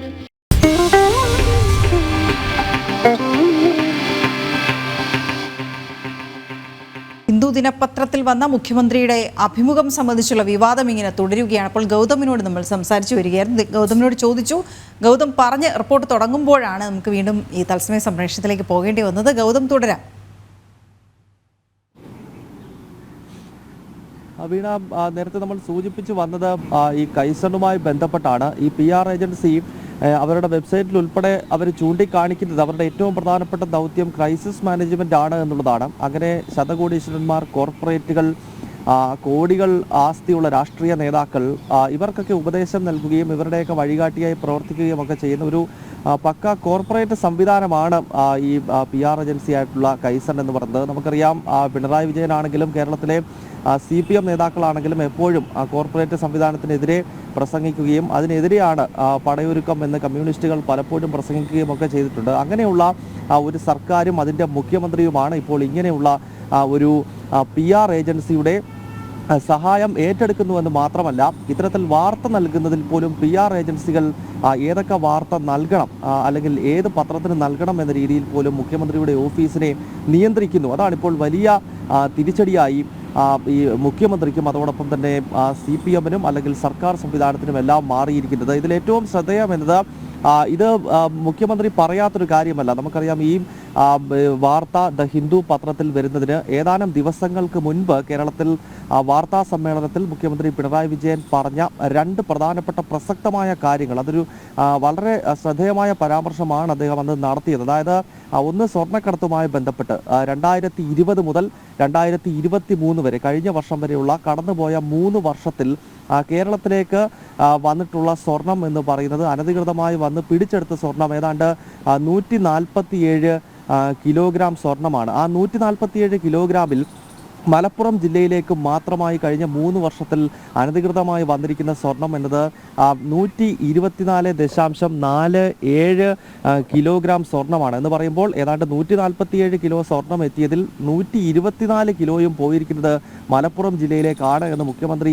കൃത്യമായി കണക്കുകൾ നിരത്തി വിശദീകരിച്ചതാണ്. അതിനൊപ്പം മുഖ്യമന്ത്രി അന്ന് പറഞ്ഞത് ഹവാല പണമിടപാടുമായി ബന്ധപ്പെട്ട് 2020 മുതൽ 2023 വരെ, അതായത് കഴിഞ്ഞ 3 വർഷത്തിൽ കേരളത്തിലെ ഹവാല പണമിടപാടിന്റെ കണക്ക് മുഖ്യമന്ത്രി വിശദീകരിച്ചത് ഏതാണ്ട് 122 കോടി രൂപ എത്തി എന്നുള്ളതായിരുന്നു. അതിൽ 87 കോടി രൂപ മലപ്പുറം ജില്ലയിലേക്ക് വന്നു എന്ന് പറയുമ്പോൾ മലപ്പുറം കേന്ദ്രീകരിച്ചുകൊണ്ട് നാടിനാപത്ത് വരുത്തുന്ന രീതിയിലുള്ള പ്രവർത്തനങ്ങൾ നടത്തുന്നു, അത് മറ്റ് ഭീകര പ്രവർത്തനങ്ങൾക്കും രാഷ്ട്രവിരുദ്ധ പ്രവർത്തനങ്ങൾക്കുമായി നീങ്ങുന്നു എന്ന കൃത്യമായ സന്ദേശം മുഖ്യമന്ത്രി തന്റെ വാർത്താ സമ്മേളനത്തിൽ പറഞ്ഞതാണ്. ഇതേ കാര്യം തന്നെയാണ് പിന്നീട് ഹിന്ദു വാർത്തയായി നൽകുന്നത്.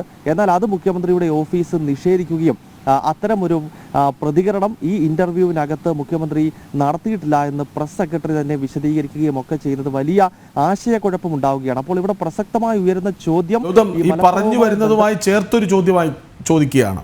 അതായത് മലപ്പുറത്തിനെതിരായ വിവാദ പരാമർശം രാഷ്ട്രീയ നേട്ടത്തിനായി ഉപയോഗപ്പെടുത്തണമെന്ന് മുഖ്യമന്ത്രിയുടെ PR ഏജൻസിയുമൊക്കെ ബോധപൂർവം അതിനുള്ള നീക്കമായി വേണം നമ്മളിതിനെ കാണാൻ എന്നാണോ? അതായത് മുഖ്യമന്ത്രി ലൈൻ മാറ്റിപ്പിടിക്കുന്നോ മലപ്പുറത്തെ ചൂണ്ടി രാഷ്ട്രീയമായി?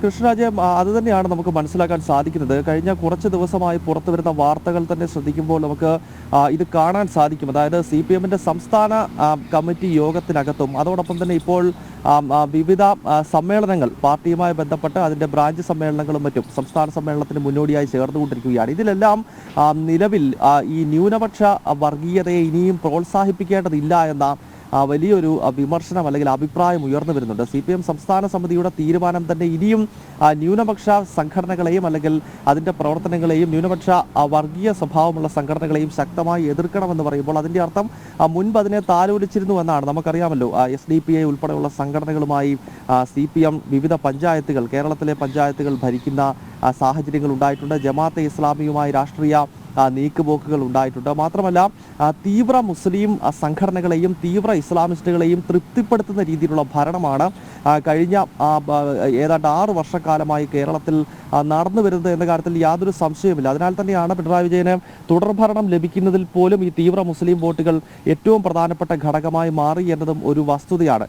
പക്ഷേ അത് പിന്നീട് വലിയ പ്രതിസന്ധി പാർട്ടിയിൽ തന്നെ രൂപപ്പെടുത്തുന്നു. നമുക്കിപ്പോൾ അറിയാം, PV അൻവറും അതോടൊപ്പം തന്നെ KT ജലീലുമൊക്കെ ഉൾപ്പെടെയുള്ള ഉൾപ്പെടെയുള്ള തീവ്ര മുസ്ലിം നേതാക്കൾ ഏത് രീതിയിലാണ് CPM-നെ കൊണ്ട് കുഴിയിൽ ചാടിച്ചിരിക്കുന്നത് എന്നത് സംബന്ധിച്ച് കൃത്യമായ ബോധ്യം ഇപ്പോൾ പാർട്ടിക്ക് തന്നെ രൂപപ്പെട്ടിരിക്കുന്നു. ഈ ഒരു സാഹചര്യത്തിലാണ് അടുത്തിടെ ചേർന്ന സംസ്ഥാന സമിതിയിലും അതോടൊപ്പം തന്നെ നേരത്തെ സൂചിപ്പിച്ച ഈ ബ്രാഞ്ച് സമ്മേളനങ്ങൾക്കകത്തെല്ലാം ഇനിയും ഈ ന്യൂനപക്ഷ സംഘടനകളെ, പ്രത്യേകിച്ച് തീവ്ര ഇസ്ലാമിസ്റ്റുകളെ ഇനിയും പ്രീണിപ്പിക്കുന്ന സ്വഭാവം മുന്നോട്ട് വെച്ച് കഴിഞ്ഞാൽ അത് ആത്യന്തികമായ വലിയ തിരിച്ചടി സർക്കാരിന് മാത്രമല്ല CPM-ന്റെ സംഘടനാ സംവിധാനത്തെ തന്നെ ഈ മുസ്ലിം തീവ്രവാദികൾ വിഴുങ്ങുമോ എന്നൊരു ഭയം ഇപ്പോൾ പാർട്ടിക്കകത്തുണ്ട്. പ്രത്യേകിച്ച് തുറന്നു പറഞ്ഞാൽ അത് പാർട്ടിയിലെ ഹിന്ദു സഖാക്കന്മാർക്കുണ്ട് എന്നതാണ് അതിൻ്റെ ഏറ്റവും പ്രധാനപ്പെട്ട വസ്തുത. ഈ ഒരു പശ്ചാത്തലത്തിലാണ് മുഖ്യമന്ത്രി പിണറായി വിജയൻ അടുത്ത കാലത്ത് ഒന്നും നടത്തിയിട്ടില്ലാത്ത രീതിയിലൊരു പ്രസ്താവന മലപ്പുറത്തിന് മേൽ നടത്തിയത്. അതൊരു വസ്തുതയുമാണ്, അതൊരു തെറ്റായ പ്രതികരണമല്ല. കാരണം മലപ്പുറത്തേക്കാണ് ഈ സ്വർണ്ണക്കടത്തിൻ്റെ ബഹുഭൂരിപക്ഷവും വരുന്നത്. അതോടൊപ്പം തന്നെ ഹവാല പണം വരുന്നത് മലപ്പുറത്തേക്കാണ്.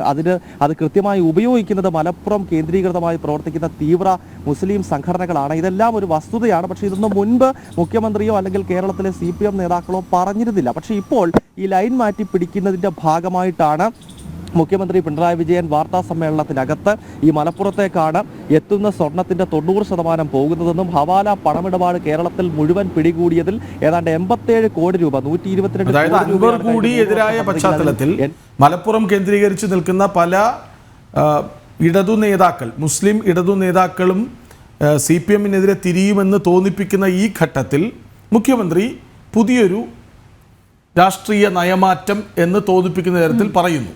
അതായത് ഹിന്ദു വോട്ടുകളെ ആകർഷിക്കണം. അതെ, അത് വ്യക്തമാണ്.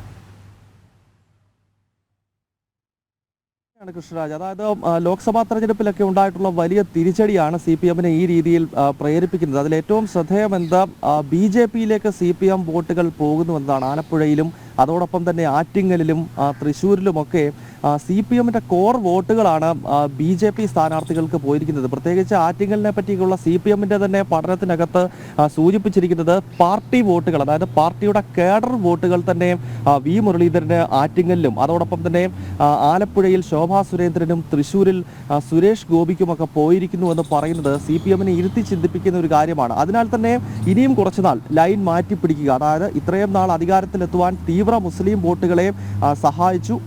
നമുക്കറിയാം പല വിവാദമായ വിഷയങ്ങളിൽ പോലും, പ്രത്യേകിച്ച് IS റിക്രൂട്ട്മെന്റും ലവ് ജിഹാദും ഒക്കെയുള്ള കേരളത്തിലെ സമൂഹം, പ്രത്യേകിച്ച് കേരളത്തിലെ ഹൈന്ദവ ക്രൈസ്തവ സമൂഹം വലിയൊരു വെല്ലുവിളിയായി നോക്കിക്കാണുന്ന വിഷയങ്ങളിൽ പോലും CPM എടുത്തിട്ടുള്ള നിലപാടുകൾ അതില്ല എന്ന് പറയുന്ന ഒരു സർക്കാർ സംവിധാനമായിരുന്നു കേരളത്തിൽ ഉണ്ടായിരുന്നത്. IS റിക്രൂട്ട്മെന്റ് ഇല്ല എന്നും ലവ് ജിഹാദ് ഇല്ല എന്നും ഒക്കെ, ഇതെല്ലാം ഈ തീവ്ര മുസ്ലിം വോട്ട് ഏകോപിപ്പിക്കുക എന്ന ലക്ഷ്യത്തോടു കൂടിയാണ്. പക്ഷേ അത്തരം ഈ വോട്ടുകൾ, തീവ്ര മുസ്ലിം വോട്ടുകളെ ഏകീകരിച്ചുകൊണ്ട് ഇനിയും മുന്നോട്ട് പോകാൻ ശ്രമിച്ചു കഴിഞ്ഞാൽ പാർട്ടി സംവിധാനം തന്നെ പൂർണ്ണമായി ഈ മുസ്ലിം തീവ്ര സ്വഭാവമുള്ള നേതാക്കളിലേക്ക് പോകും എന്ന വലിയ വികാരം CPM-നകത്തെ ഹിന്ദു സഖാക്കൾക്കുണ്ട് എന്ന് പറയുന്നത് ഒരു വസ്തുതയാണ്. CPM-ന്റെ പല നേതാക്കന്മാരും ഇത് രഹസ്യമായി പറയുകയും ചില ആളുകൾ അത് പരസ്യമായി തന്നെ അതിൻ്റെ ആദ്യ വെടി പൊട്ടിക്കുന്നതൊക്കെ നമ്മൾ കണ്ടതാണ്. കണ്ണൂരിൽ P ജയരാജനെ പോലുള്ള നേതാക്കൾ അടുത്ത കാലത്ത് നടത്തിയ IS റിക്രൂട്ട്മെന്റുമായൊക്കെ ബന്ധപ്പെട്ട് നടത്തിയിട്ടുള്ള തുറന്നു പറച്ചിൽ ഈ ഒരു ആശങ്കയിൽ നിന്നും രൂപപ്പെടുന്നതാണ്. ഈ ഒരു സാഹചര്യത്തിലാണ് നിലവിൽ മലപ്പുറത്തിന്റെ വസ്തുത വിശദീകരിച്ചുകൊണ്ടൊരു വാർത്താ സമ്മേളനം പിണറായി വിജയന്റെ ഭാഗത്ത് നിന്നും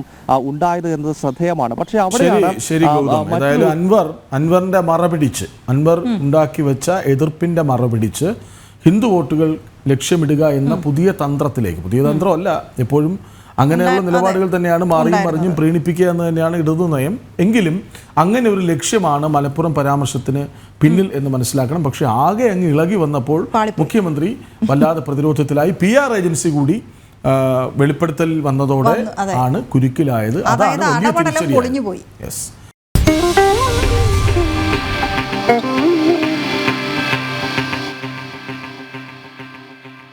ഇതുമായി ബന്ധപ്പെട്ട് തന്നെ പറയാവുന്ന മറ്റു വിഷയം, ഈ പോലീസ് നൽകിയ റിപ്പോർട്ട് പ്രകാരം സ്വർണ്ണക്കടത്ത് മലപ്പുറം ജില്ലയിൽ കൂടുതൽ നടന്നത് അൻവറിന് സ്വാധീനമുള്ള സമയത്താണെന്നുള്ളതാണ്.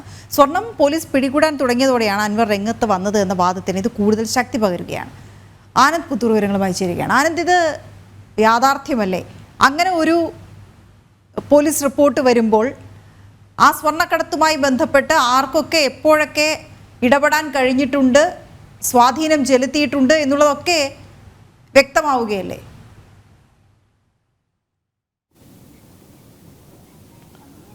തീർച്ചയായും. അതായത് ഈ ആദ്യഘട്ടം മുതൽ തന്നെ അൻവർ ഇത്തരത്തിലുള്ള ആരോപണങ്ങൾ ഉന്നയിക്കുമ്പോൾ തന്നെ ഈ ഒരു പ്രതിപക്ഷം അല്ലെങ്കിൽ അതുമായി ബന്ധപ്പെട്ടുകൊണ്ട് അൻവറിന്റെ എതിർച്ചേരി ഉന്നയിച്ചുകൊണ്ടിരിക്കുന്ന പ്രധാനപ്പെട്ട ആരോപണങ്ങളൊന്നാണ് ഇത്തരത്തിൽ ഈ അൻവറിനുമായി ബന്ധപ്പെട്ടുകൊണ്ടുള്ള ഈ ഒരു സ്വർണ്ണക്കടത്ത് എന്ന് ആരോപണങ്ങൾ അതിനൊരു തടസ്സം നിൽക്കുന്ന സമയത്താണ് ഇത്തരത്തിൽ അൻവർ ഇത്തരത്തിലുള്ള ആരോപണങ്ങളുമായി രംഗത്ത് വന്നതെന്നാണ് പറയുന്നത്. എന്തായാലും ആ കാര്യങ്ങളെ കുറച്ചുകൂടി വിശദമായി നമുക്ക് അതിന്റെ കണക്കുകൾ പരിശോധിക്കേണ്ടതുണ്ട്. പ്രത്യേകിച്ച് മുഖ്യമന്ത്രി വാർത്താ സമ്മേളനത്തിൽ പറഞ്ഞ കണക്കുകൾ എടുത്ത് പരിശോധിക്കുകയാണെങ്കിൽ 2022 മുതൽ ഏതാണ്ട് ഈ 2024 ഈ ഒക്ടോബർ വരെ ഏതാണ്ട് 147.79 സ്വർണ്ണമാണ് സംസ്ഥാനത്തൊട്ടാകെ പിടികൂടിയിട്ടുള്ളത്. ഇതിൽ മലപ്പുറം ജില്ലയിൽ മാത്രം പിടിച്ചത് ഏതാണ്ട് 124.47 കിലോ സ്വർണ്ണമാണ്. അതുപോലെ തന്നെ 2020 മുതൽ ഇങ്ങോട്ടുള്ള ഹവാല പണം സംസ്ഥാനത്തൊട്ടാകെ ഏതാണ്ട് 122.5 കോടി രൂപയുടെ ഹവാല പണമാണ് പിടിച്ചിട്ടുള്ളത്. അതിൽ 87.22 കോടി മലപ്പുറം ജില്ലയിൽ മാത്രമാണ്. അപ്പോൾ ആ തലത്തിൽ ഈ കരിപ്പൂർ വിമാനത്താവളം വഴി സ്വർണ്ണവും ഹവാല പണവും ഒഴുകുന്നുണ്ട് എന്നുള്ള കാര്യത്തിൽ യാതൊരു തർക്കവുമില്ല. അത് തടയേണ്ടത് സർക്കാരിന്റെ ഉത്തരവാദിത്തമാണെന്നാണ് മുഖ്യമന്ത്രി പത്രസമ്മേളനത്തിൽ പറഞ്ഞത്. നമുക്കറിയാം, അതുമായി ബന്ധപ്പെട്ടുകൊണ്ട് ഹിന്ദുവിൽ ഈ ദേശവിരുദ്ധ പ്രവർത്തനങ്ങൾക്കാണ് ഇത്തരം പണം ഉപയോഗിക്കുന്നതെന്നുള്ള ഒരു വാർത്ത വരികയും മുഖ്യമന്ത്രി അത് നിഷേധിക്കുകയും ചെയ്തിരുന്നു. പക്ഷേ ആ കണക്കുകൾ അവിടെ കണക്കുകളായിട്ട് നിൽക്കുന്നുണ്ട്. കാരണം പോലീസിന് കൃത്യമായിട്ടുള്ള ഒരു കണക്കാണത്. അപ്പോൾ ഈ ഒരു കാലഘട്ടം നമ്മൾ എടുത്ത് പരിശോധിക്കുകയാണെങ്കിൽ അൻവറിന് കൃത്യമായിട്ട് സ്വാധീനമുണ്ടായിരുന്ന ഒരു സമയത്ത് തന്നെയാണ് ഇത്തരത്തിലുള്ള ഈ ഒരു ഒഴുക്ക്, അത് സ്വർണ്ണത്തിന്റെ ആവട്ടെ ഹവാല പണത്തിന്റെ ആവട്ടെ സംസ്ഥാനത്തേക്ക് ഒഴുകിയത്. അതിൽ കൂടുതലും പ്രത്യേകിച്ച് മലപ്പുറം ജില്ലയിൽ നിന്ന് കണക്ക് മുഖ്യമന്ത്രി തന്നെ പുറത്തു വന്നിട്ടുള്ളതാണ്. അപ്പോൾ ആ ഒരു ഈ സ്വർണ്ണക്കടത്തുമായി ബന്ധപ്പെട്ടുകൊണ്ടുള്ള രീതികൾക്ക് ഒരു തടസ്സം വരുന്ന സമയത്താണ് അൻവർ ഇത്തരത്തിലുള്ള പരസ്യ പ്രതികരണങ്ങളിലേക്ക് കടന്നത് എന്നാണ് പ്രധാനമായിട്ടുള്ള ഒരു ആരോപണം വരുന്നത്. മാത്രമല്ല, നമുക്കറിയാം അൻവർ മുഖ്യമന്ത്രിയുടെ മാനസപുത്രനായിരുന്നു. ഏത് ഘട്ടത്തിലും അൻവറിനെ സംരക്ഷിക്കുന്ന ഒരു നിലപാട് തന്നെയാണ് മുഖ്യമന്ത്രി കൈക്കൊണ്ടിരുന്നത്. പ്രത്യേകിച്ച് ആ ഒരു സൗഹൃദം മുഖ്യമന്ത്രി പാവം എന്തു വന്നാലും ഞാൻ മുഖ്യമന്ത്രിക്കൊപ്പമേ നിൽക്കൂ, ഏത് പ്രതിസന്ധിയിലും മുഖ്യമന്ത്രി എനിക്ക് മുന്നിലുണ്ടാകും നായകനായി എന്നൊക്കെ പറഞ്ഞ ആളാണ് പി വി അൻവർ. ആ പി വി അൻവറിന് തന്നെ മുഖത്ത് നോക്കി പറയേണ്ടി വന്നു, നിങ്ങൾ ശരിയായ വഴിയിലല്ല സഞ്ചരിക്കുന്നത്, നിങ്ങളല്ല നിങ്ങളെ നയിക്കുന്നത്, CPM അല്ല നിങ്ങളെ നയിക്കുന്നത്, നിങ്ങൾ വലിയ സൂര്യൻ എന്നൊക്കെ പറഞ്ഞു കെട്ടുപോയി ആ സൂര്യൻ എന്ന് പറയേണ്ട അവസ്ഥയിലേക്കൊന്നും വിവരങ്ങൾ നൽകുകയായിരുന്നു ആനന്ദ്. നമ്മൾ നേരത്തെ പറഞ്ഞതാണ്, തുടക്കത്തിൽ പറഞ്ഞതാണ്, ഇന്ന് പിറന്നാൾ ആണ് ജനൻ ടിവിയുടെ സംസ്കൃത വാർത്താ പരിപാടിക്ക് ഇന്ന് 9ാം പിറന്നാളാണ്. ദൃശ്യമാധ്യമ ചരിത്രത്തിൽ ആദ്യമായി സംസ്കൃത വാർത്ത അവതരിപ്പിച്ച് ജനൻ ടിവിയാണ്. മലയാളത്തിൻ്റെ മഹാനടൻ മോഹൻലാലാണ് ആദ്യ സംസ്കൃത വാർത്ത വായിച്ച് ആരംഭം കുറിച്ചത്. മമ്മൂട്ടി സ്വിച്ച് ഓൺ കർമ്മം നിർവഹിച്ചു. ഒരു വാർത്താ ദിനത്തിൻ്റെ സമഗ്ര കവറേജുമായാണ് ജനം വാർത്താ സംസ്കൃതം ദിവസവും വൈകിട്ട് 4:45 പ്രേക്ഷകർക്ക് മുന്നിലേക്ക് എത്തുന്നത്. ദേശീയ അന്താരാഷ്ട്ര മാനദണ്ഡങ്ങളുള്ള നിരവധി വാർത്തകൾക്കൊപ്പം മലയാള ഭൂമിയുടെ സ്വന്തം വള്ളംകളിയും കാർഷിക സംസ്കൃതിയും ക്ഷേത്രവിശേഷങ്ങളും ഭാഷയുടെ അതിരുകൾ ഭേദിച്ച് പ്രേക്ഷകരിലേക്ക് എത്തുന്നുണ്ട്. പക്ഷേ നിങ്ങൾക്കൊരു സർപ്രൈസ്, ഒരു വിസ്മയമായിരിക്കും. സംപ്രതി വാർത്ത.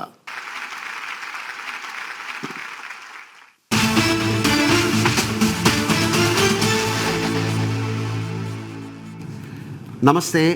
സംപ്രതി ജനം സംസ്കൃതവാർത്താः ശ്രൂയന്താं പ്രവാചകः മോഹൻലാൽ.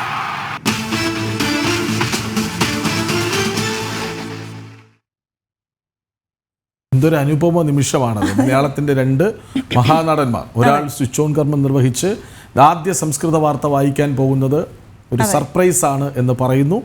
ആ സ്വിച്ച് ഓൺ കർമ്മം നിർവഹിച്ചുടൻ മോഹൻലാൽ ആ വാർത്ത വായിക്കും. അനുഭവമായ നിമിഷമാണ് ഒരു സംസ്കൃത വാർത്ത അവതരിപ്പിക്കപ്പെടുന്നത്. അത് മലയാള ചാനൽ ചരിത്രത്തിൽ ആദ്യവുമായിരുന്നു. അപ്പോൾ നമുക്ക് ഈ ദിവസം സംസ്കൃതത്തെക്കുറിച്ച് പറയാതെ പറ്റില്ലല്ലോ. നമ്മൾ തുടങ്ങി വെച്ച വലിയൊരു ഉദ്യമം 9 വർഷങ്ങൾ പൂർത്തിയാക്കുന്നു, 8 വർഷങ്ങൾ പൂർത്തിയാക്കുന്നു, 9ാം പിറന്നാളിലേക്ക് കടന്നിരിക്കുന്നു. അപ്പോൾ ജനൻ TV വാർത്താ സംസ്കൃതത്തിൻ്റെ 9ാം പിറന്നാളിൽ US സംസ്കൃത ഭാരതി മുൻ organising secretary doctor Padmakumar K അതിഥിയായി നമുക്ക് വരികയാണ്. ഡോക്ടർ പത്മകുമാർ, സ്വാഗതം പുത്തൻ പുലരിയിലേക്ക്, ഈ സംസ്കൃത പുലരിയിലേക്ക് എന്നുകൂടി നമ്മൾ പറയുകയാണല്ലേ. അപ്പോൾ അങ്ങയോട് ആദ്യം ചോദിക്കാനുള്ളത്, സംസ്കൃതത്തെക്കുറിച്ച് ആഴത്തിൽ അറിയുന്ന ഒരാളാണ്, എന്തുകൊണ്ട് സംസ്കൃതം?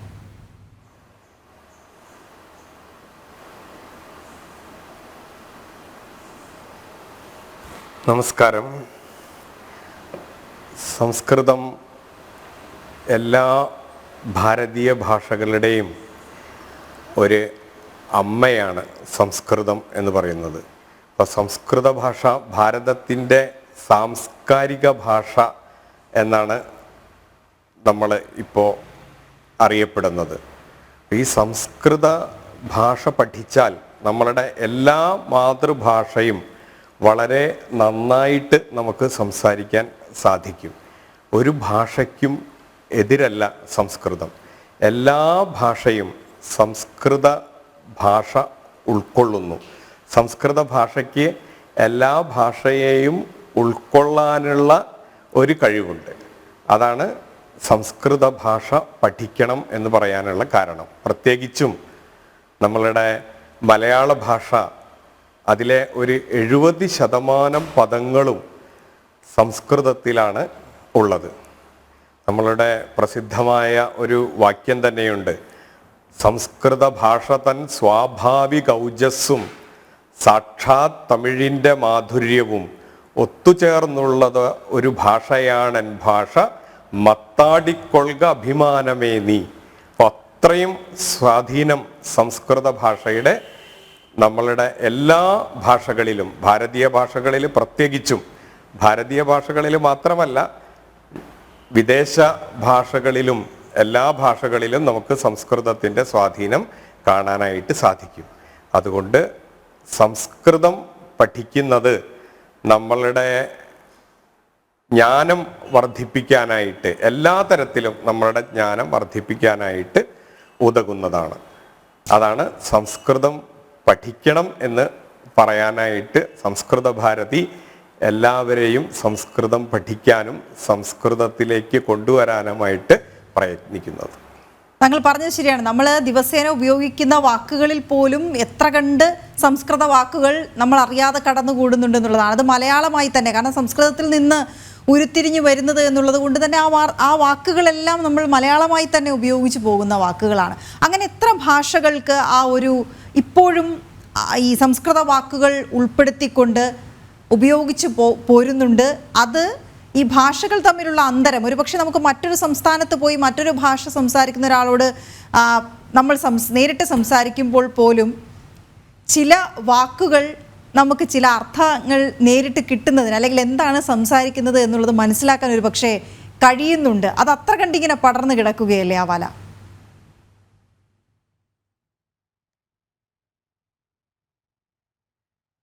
തീർച്ചയായിട്ടും ഭാരതത്തിലെ എല്ലാ ഭാഷകളിലും സംസ്കൃതത്തിൻ്റെ സ്വാധീനം നമുക്ക് കാണാൻ സാധിക്കും. എല്ലാ ഭാഷയ്ക്കും, ഭാരതത്തിലെ എല്ലാ ഭാഷയ്ക്കും മാതൃഭാഷയായിട്ട് നിലനിൽക്കാൻ സംസ്കൃതത്തിന് അതിനുള്ള പദസമ്പത്തും അതിനുള്ള കഴിവുമുണ്ട്. അതുമാത്രമല്ല, ഞാൻ കഴിഞ്ഞ 15 വർഷമായിട്ട് അമേരിക്കയിലെ സംസ്കൃത ഭാരതിയുടെ പൂർണ്ണസമയ പ്രവർത്തകനായിട്ട് പ്രവർത്തിക്കുകയായിരുന്നു.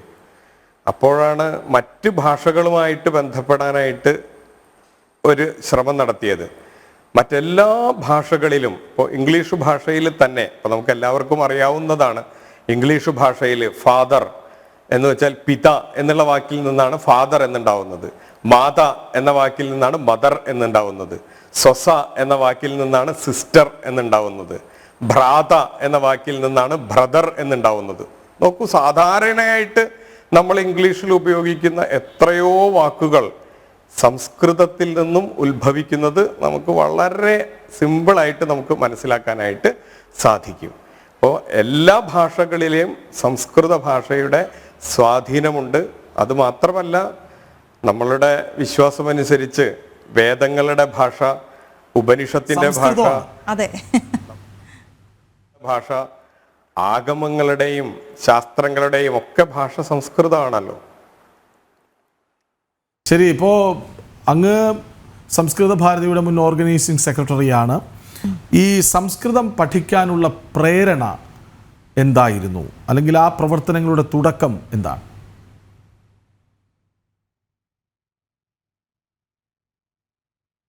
സംസ്കൃതം പഠിക്കാനുള്ള തുടക്കം, ഞാൻ ആദ്യമായിട്ട് ഒരാൾ സംസ്കൃതത്തിൽ സംസാരിക്കുന്നത് കേൾക്കാനിടയായി. ഞാൻ ഡിഗ്രിക്കൊക്കെ പഠിക്കുന്ന സമയത്താണ് ഒരാൾ സംസ്കൃതത്തിൽ സംഭാഷണം ചെയ്യുന്നത് കേൾക്കാനിടയായി. അപ്പോൾ ആദ്യമായിട്ട് ഞാൻ കേട്ടപ്പോൾ തന്നെ അതിൻ്റെ ഒരു 80% എനിക്ക് വളരെ നന്നായിട്ട് മനസ്സിലായി. അപ്പോൾ എൻ്റെ മനസ്സിൽ ഞാൻ അന്ന് വരെ വിചാരിച്ചിരുന്നത് സംസ്കൃതം ഒരു കഠിനമായ ഭാഷയാണെന്നാണ് വിചാരിച്ചിരുന്നത്. പക്ഷേ ആ സംസ്കൃതം നേരിട്ട് കേട്ടപ്പോൾ സംസ്കൃതം എത്ര സരളമാണെന്നും സംസ്കൃതം എല്ലാവർക്കും സംസാരിക്കാനായിട്ട് സാധിക്കുന്നു മനസ്സിലായി.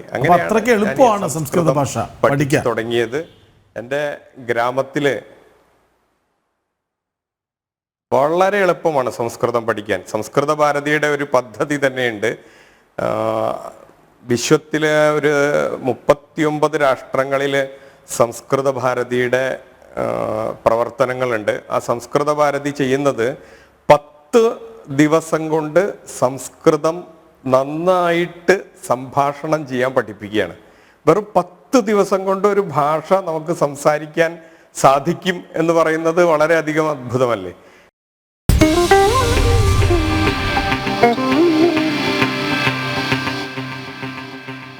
ഡോക്ടർ പത്മകുമാർ തുടരുകയാണ് നമ്മോടൊപ്പം. പറഞ്ഞു വന്നത് സംസ്കൃതം എത്രത്തോളം ഭാരതത്തിനുള്ളിലും ഭാരതത്തിന് പുറത്തും സ്വാധീനം ചെലുത്തുന്നുണ്ട് എന്നുള്ളത് കൂടിയാണ്. അത് ഈ യൂറോപ്യൻ രാജ്യങ്ങളിലേക്ക് വന്നാലോ അല്ലെങ്കിൽ പാശ്ചാത്യ രാജ്യങ്ങളിലേക്ക് വന്നാലോ ഒക്കെ എങ്ങനെയാണ് സംസ്കൃതം അവിടെയൊക്കെ അഡോപ്റ്റ് ചെയ്യപ്പെടുന്നത്? എങ്ങനെയാണ് അവരതിനെ ഉൾക്കൊള്ളുന്നത്? എങ്ങനെയാണ്, എത്രത്തോളം പ്രചാരം നമുക്ക് അവിടെ കൊണ്ടുവരാൻ കഴിഞ്ഞിട്ടുണ്ട്?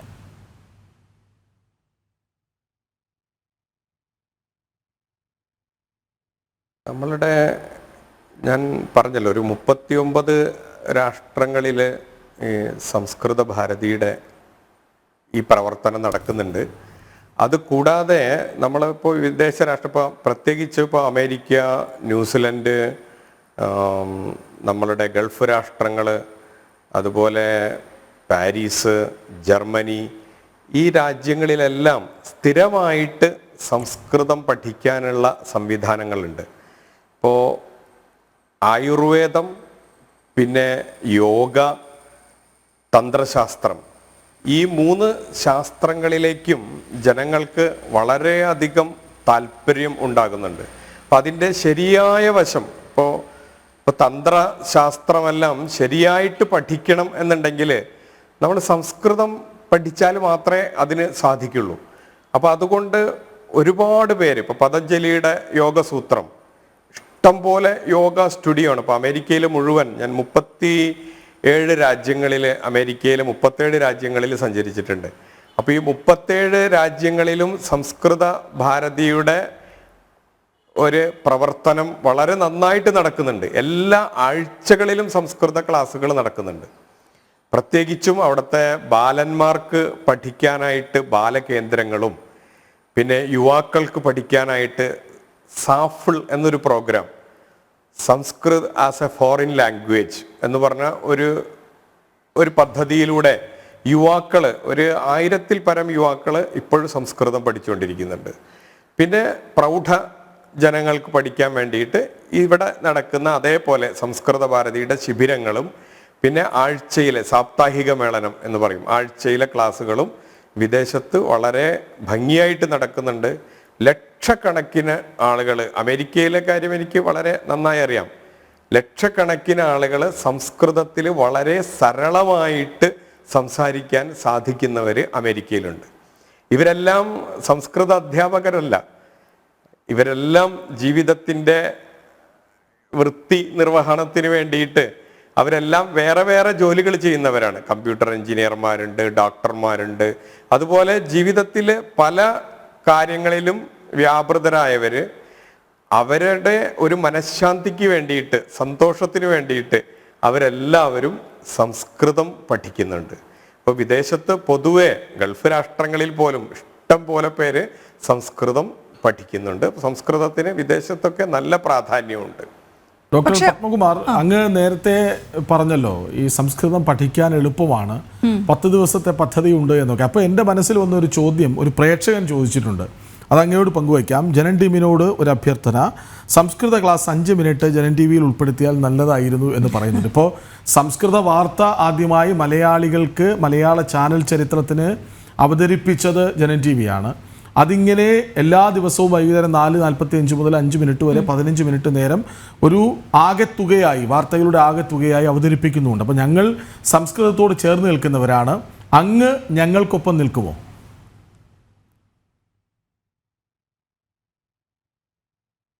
തീർച്ചയായും നമുക്ക് ജനൻ ടി വിയിലൂടെ സംസ്കൃത സംഭാഷണം, അല്ലെങ്കിൽ സംസ്കൃതത്തിൻ്റെ ഇപ്പോൾ ഭഗവത്ഗീത, അതുപോലെ ഏതെങ്കിലും ഗ്രന്ഥങ്ങൾ, ഭാഗവതം, ഏത് ഗ്രന്ഥം എടുത്തിട്ടും നമുക്ക് സംസ്കൃത ക്ലാസ് ജനം TV-യിലൂടെ നമുക്ക് ജനങ്ങളിലേക്ക് എത്തിക്കാനായിട്ട് സാധിക്കും. തീർച്ചയായിട്ടും അതിനുവേണ്ടി എന്ത് സഹായം വേണമെങ്കിലും ചെയ്യാനായിട്ട് ഞാനും തയ്യാറാണ്. അതുപോലെ ഒരുപാട് പ്രവർത്തകർ കേരളത്തിൽ തന്നെ സംസ്കൃത ഭാരതിയുടെ പ്രവർത്തകരുണ്ട്. അവരെല്ലാവരും അതിന് സിദ്ധരായിരിക്കും. ഈ സംസ്കൃതം അത് പഠിക്കുമ്പോൾ ഒരു പക്ഷേ ഒരു തെറ്റിദ്ധാരണയും ആ തരത്തിലുണ്ട്. ലോകത്തിലെ ആദ്യ ഗ്രന്ഥം ഋഗ്വേദം സംസ്കൃതത്തിലാണ്. പക്ഷേ അവിടെ നിന്ന് ഇങ്ങോട്ട് ഒരു മതഭാഷ അല്ലെങ്കിൽ ആ സംസ്കൃതത്തിലുള്ള ഗ്രന്ഥങ്ങളെല്ലാം മതങ്ങളെക്കുറിച്ചാണ് പറയുന്നതെന്ന് പറയുന്നൊരു തെറ്റിദ്ധാരണയുണ്ട്. പക്ഷെ നമുക്കറിയാം ശാസ്ത്രീയമായിട്ടുള്ള വിഷയങ്ങൾ കൈകാര്യം ചെയ്യുന്ന ഒട്ടേറെ പ്രമുഖ ഗ്രന്ഥങ്ങൾ സംസ്കൃതത്തിലുണ്ട്. അത് ആ തരത്തിൽ കൂടി പ്രചാരം ലഭിക്കേണ്ടതല്ലേ?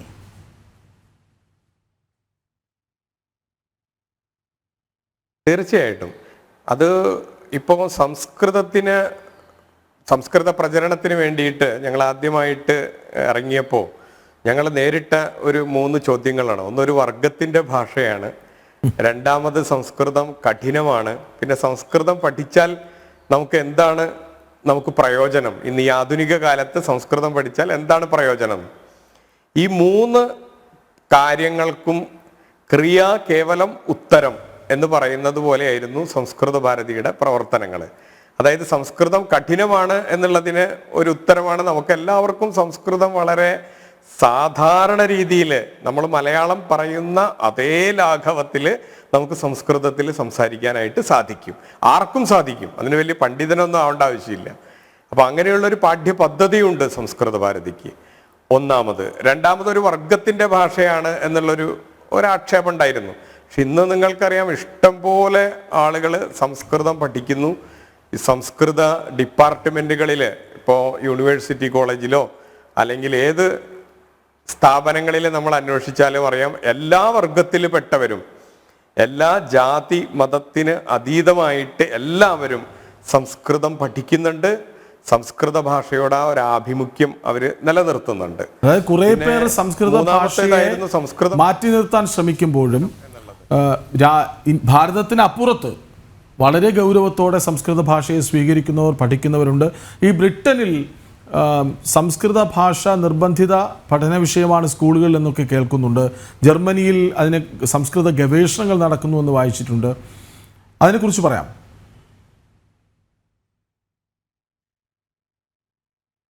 എല്ലാം ഇത് വളരെ സത്യമാണ്. ബ്രിട്ടനിലെ ഒരു വിദ്യാലയത്തിൽ കുറേ വർഷങ്ങളായിട്ട് സംസ്കൃതം കമ്പൾസറി ആയിട്ട് പഠിപ്പിക്കുന്നുണ്ട്. സെൻറ് ജോൺസ് സ്കൂൾ എന്നാണ് അതിൻ്റെ പേര്, സെൻറ് ജോൺസ് വിദ്യാലയം. ആ വിദ്യാലയത്തിൽ സംസ്കൃതം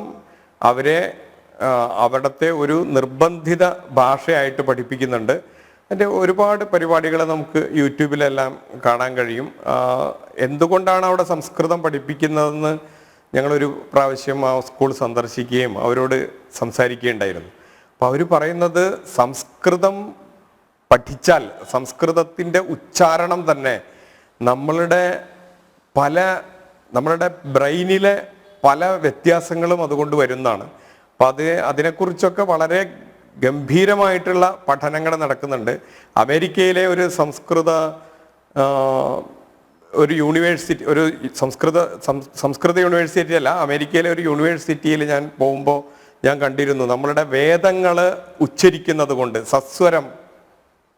സസ്വരം വേദങ്ങൾ ഉച്ചരിക്കുന്നത് കൊണ്ട് എങ്ങനെയാണ് നമ്മളുടെ ഉള്ളിൽ പരിവർത്തനങ്ങൾ വരിക, നമ്മളുടെ നാഡീവ്യൂഹങ്ങളിൽ, നമ്മളുടെ ബ്രെയിനിൽ എല്ലാം അതുകൊണ്ട് എങ്ങനെ പരിവർത്തനങ്ങൾ വരുന്ന അവർ ആധുനിക ഉപകരണങ്ങൾ വെച്ചിട്ട് കണ്ടുപിടിക്കുന്നുണ്ട്.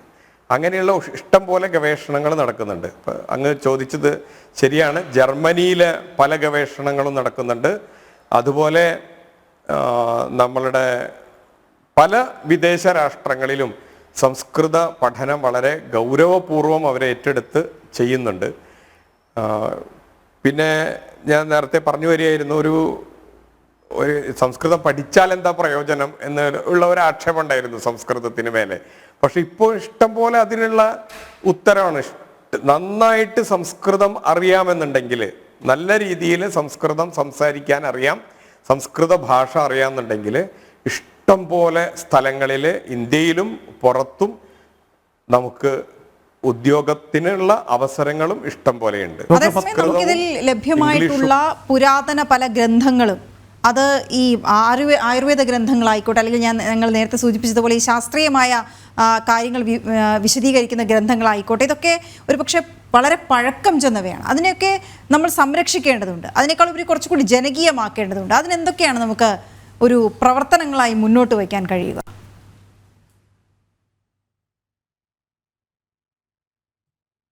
അതിനുള്ള പല പ്രവർത്തനങ്ങളും സംസ്കൃത ക്ഷേത്രത്തിൽ നടന്നുകൊണ്ടിരിക്കുന്നുണ്ട്. സംസ്കൃതത്തിൻ്റെ ശാസ്ത്ര സംരക്ഷണത്തിന് വേണ്ടിയിട്ട് സംഭാഷണം മുതൽ ശാസ്ത്രപര്യന്തം, സംഭാഷണതഃ ശാസ്ത്രപര്യന്തം, സംഭാഷണം മുതൽ ശാസ്ത്രം വരെ എന്നാണ് സംസ്കൃത ഭാരതിയുടെ ഒരു മുദ്രാവാക്യം തന്നെ. അപ്പോൾ ശാസ്ത്ര സംരക്ഷണത്തിന് വേണ്ടിയിട്ട് ഒരുപാട് കാര്യങ്ങൾ, അതിൽ ഒരു ഉദാഹരണത്തിന് പറഞ്ഞാൽ ശലാക പരീക്ഷ എന്ന് പറഞ്ഞ ഒരു പരീക്ഷ നടത്തുന്നുണ്ട്. അതായത് ഈ ശാസ്ത്ര ഗ്രന്ഥങ്ങൾ അധ്യയനം ചെയ്ത് അതിൽ അവരുടെ പാണ്ഡിത്യം അവർ തെളിയിക്കണം. അപ്പോൾ ഈ ശാസ്ത്ര ഗ്രന്ഥങ്ങളെ നമ്മൾ പണ്ട് ഈ വിദ്യ നിലനിർത്തിയിരുന്നത് പുസ്തകങ്ങളിലല്ല. അപ്പം നമ്മളുടെ ഉള്ളിലുണ്ടെങ്കിലേ, നമ്മളുടെ മസ്തകങ്ങളിൽ ഉണ്ടെങ്കിലേ, നമ്മളുടെ ചിന്തയ്ക്ക് അത് വിധേയമാകുന്നുണ്ടെങ്കിൽ മാത്രമേ നമുക്ക് ആ ഭാഷയെ വർദ്ധിപ്പിക്കാനായിട്ട് സാധിക്കുള്ളൂ.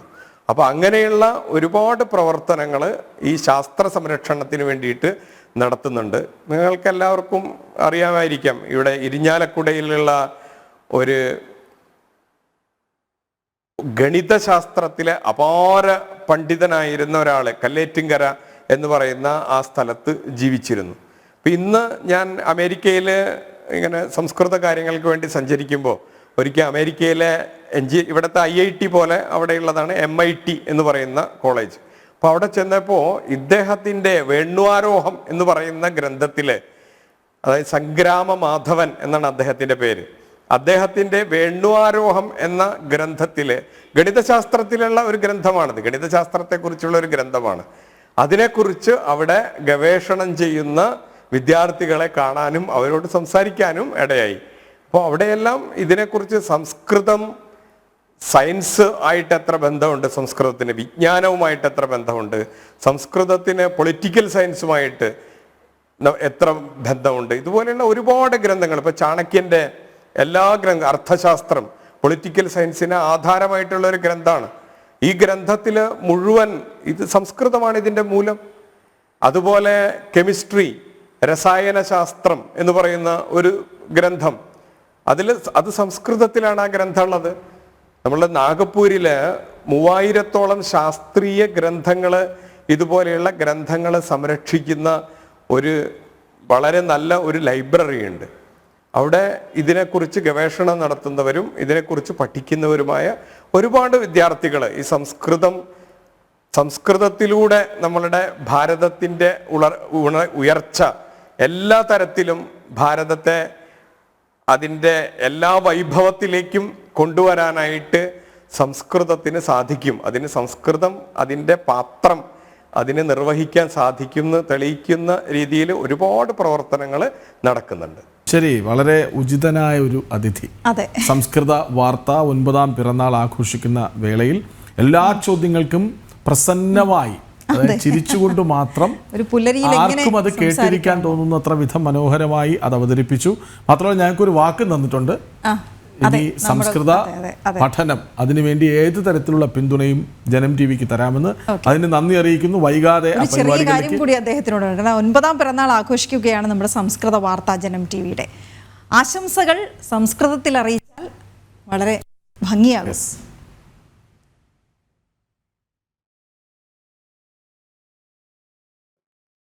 നിശ്ചയേന മഹാൻ ആനന്ദഃ ജനം TV द्वारा 9 വർഷേഭ്യഃ സംസ്കൃതേന സംസ്കൃത വാർത്ത സർവത്ര പ്രസൃത അസ്തി. തേന द्वारा സംസ്കൃത ഭാഷായാഃ തഥാ സംസ്കൃത കാര്യസ്യ ച ഉത്സാഹഃ बहु വർദ്ധിതഃ അസ്തി. ജനം TV ജനാനാം അപി അനന്തരം അത്ര വിശിഷ്യ യേ സംസ്കൃത വാർത്താ ക്ഷേത്രേ കാര്യം കുർവന്തി സർവേഷാം കൃതേ അഭിനന്ദനാനി.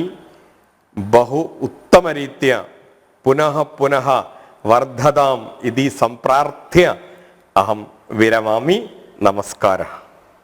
എല്ലാം മലയാള വാക്കുകൾ തന്നെയാണ്. അല്ലേ? ഏകദേശം പഠിക്കാൻ അർത്ഥം നമുക്ക് മനസ്സിലായി എളുപ്പമാണെന്ന് അല്ലേ? തോന്നുന്നുണ്ട്. ശരി, വളരെയധികം നന്ദി. നാൾക്കുനാൾ അതിന്റെ പ്രശസ്തി വർദ്ധിക്കട്ടെ അല്ലെ, അഭിനന്ദനം അർഹിക്കുന്നു.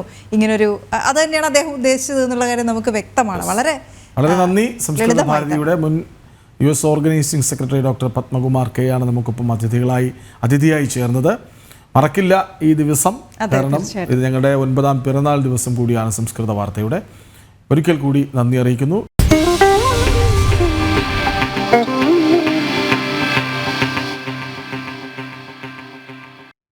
നമ്മുടെ പ്രതിരോധ മന്ത്രിയുടെ ഒരു നിർണായക പ്രതികരണം പാകിസ്ഥാനുമായി ബന്ധപ്പെട്ട്. പാകിസ്ഥാൻ മികച്ച ബന്ധം പുലർത്തിയിരുന്നു എങ്കിൽ IMF നൽകുന്നതിനേക്കാൾ തുക ഭാരതം കൈമാറിയേനെന്ന് രാജ്നാഥ് സിംഗ്. ഭാരത കശ്മീരിന് മാത്രം നൽകുന്നത് 90,000 കോടി രൂപയാണ്. IMF പാകിസ്ഥാന് നൽകുന്നതിൻ്റെ 10 മടങ്ങാണ് ഈ തുകയെന്നും പ്രതിരോധ മന്ത്രി വ്യക്തമാക്കി. ഗൗതം അനന്തനാരായണൻ വിവരങ്ങളുമായി ചേരുന്നുണ്ട്. അതായത് ഞങ്ങൾക്കൊപ്പം നിന്നിരുന്നുവെങ്കിൽ, അതായത് ഞങ്ങളോട് ചേർന്ന് നിന്നിരുന്നുവെങ്കിൽ നിങ്ങൾക്കുണ്ടാകുമായിരുന്ന ഗുണങ്ങൾ ഇതൊക്കെയാണെന്ന് വളരെ അനായാസ ലളിതമായ വരികളിൽ പറഞ്ഞു വെക്കുകയാണ് കേന്ദ്ര ആഭ്യന്തരമന്ത്രി. അദ്ദേഹം വ്യക്തമാക്കുന്നുണ്ട് എന്തിന് നിങ്ങൾ ഞങ്ങളുടെ ശത്രുവായി നിൽക്കുന്നു. അപ്പോഴും ഒരു സ്നേഹത്തിൻ്റെ ഭാഷയാണ് അദ്ദേഹം പങ്കുവയ്ക്കുന്നത്. പക്ഷെ നിങ്ങൾ നിന്നില്ല, ഇപ്പോൾ നിങ്ങൾ ഞങ്ങൾക്കെതിരെയാണെങ്കിൽ ഞങ്ങളും അതങ്ങനെ തന്നെയാണ് എന്ന കൃത്യമായ സൂചന കൂടി ആ വാക്കുകളിലുണ്ട്. അല്ലേ ഗൗതം?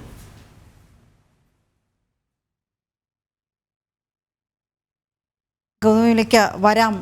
ഭാരതം പാക് ബന്ധത്തിൽ നിർണായകമായ പ്രതികരണം നടത്തുന്നു പ്രതിരോധ മന്ത്രി രാജ്നാഥ് സിംഗ്. പാകിസ്ഥാൻ മികച്ച ബന്ധം പുലർത്തിയിരുന്നുവെങ്കിൽ IMF നൽകുന്നതിനേക്കാൾ തുക ഞങ്ങൾ കൈമാറിയേനെ. ഭാരതം കശ്മീരിന് മാത്രം നൽകുന്നത് 90,000 കോടിയാണ്. IMF പാകിസ്ഥാന് നൽകുന്നതിൻ്റെ 10 മടങ്ങാണ് ഈ തുകയെന്നും പ്രതിരോധ മന്ത്രി പറയുന്നു. ഒരു കൃത്യമായ സന്ദേശം കൂടിയാണത്. ഗൗതമിലേക്ക്. ഗൗതം, രാജ്നാഥ് സിംഗ് പറഞ്ഞു വെക്കുന്നത് എന്താണ്?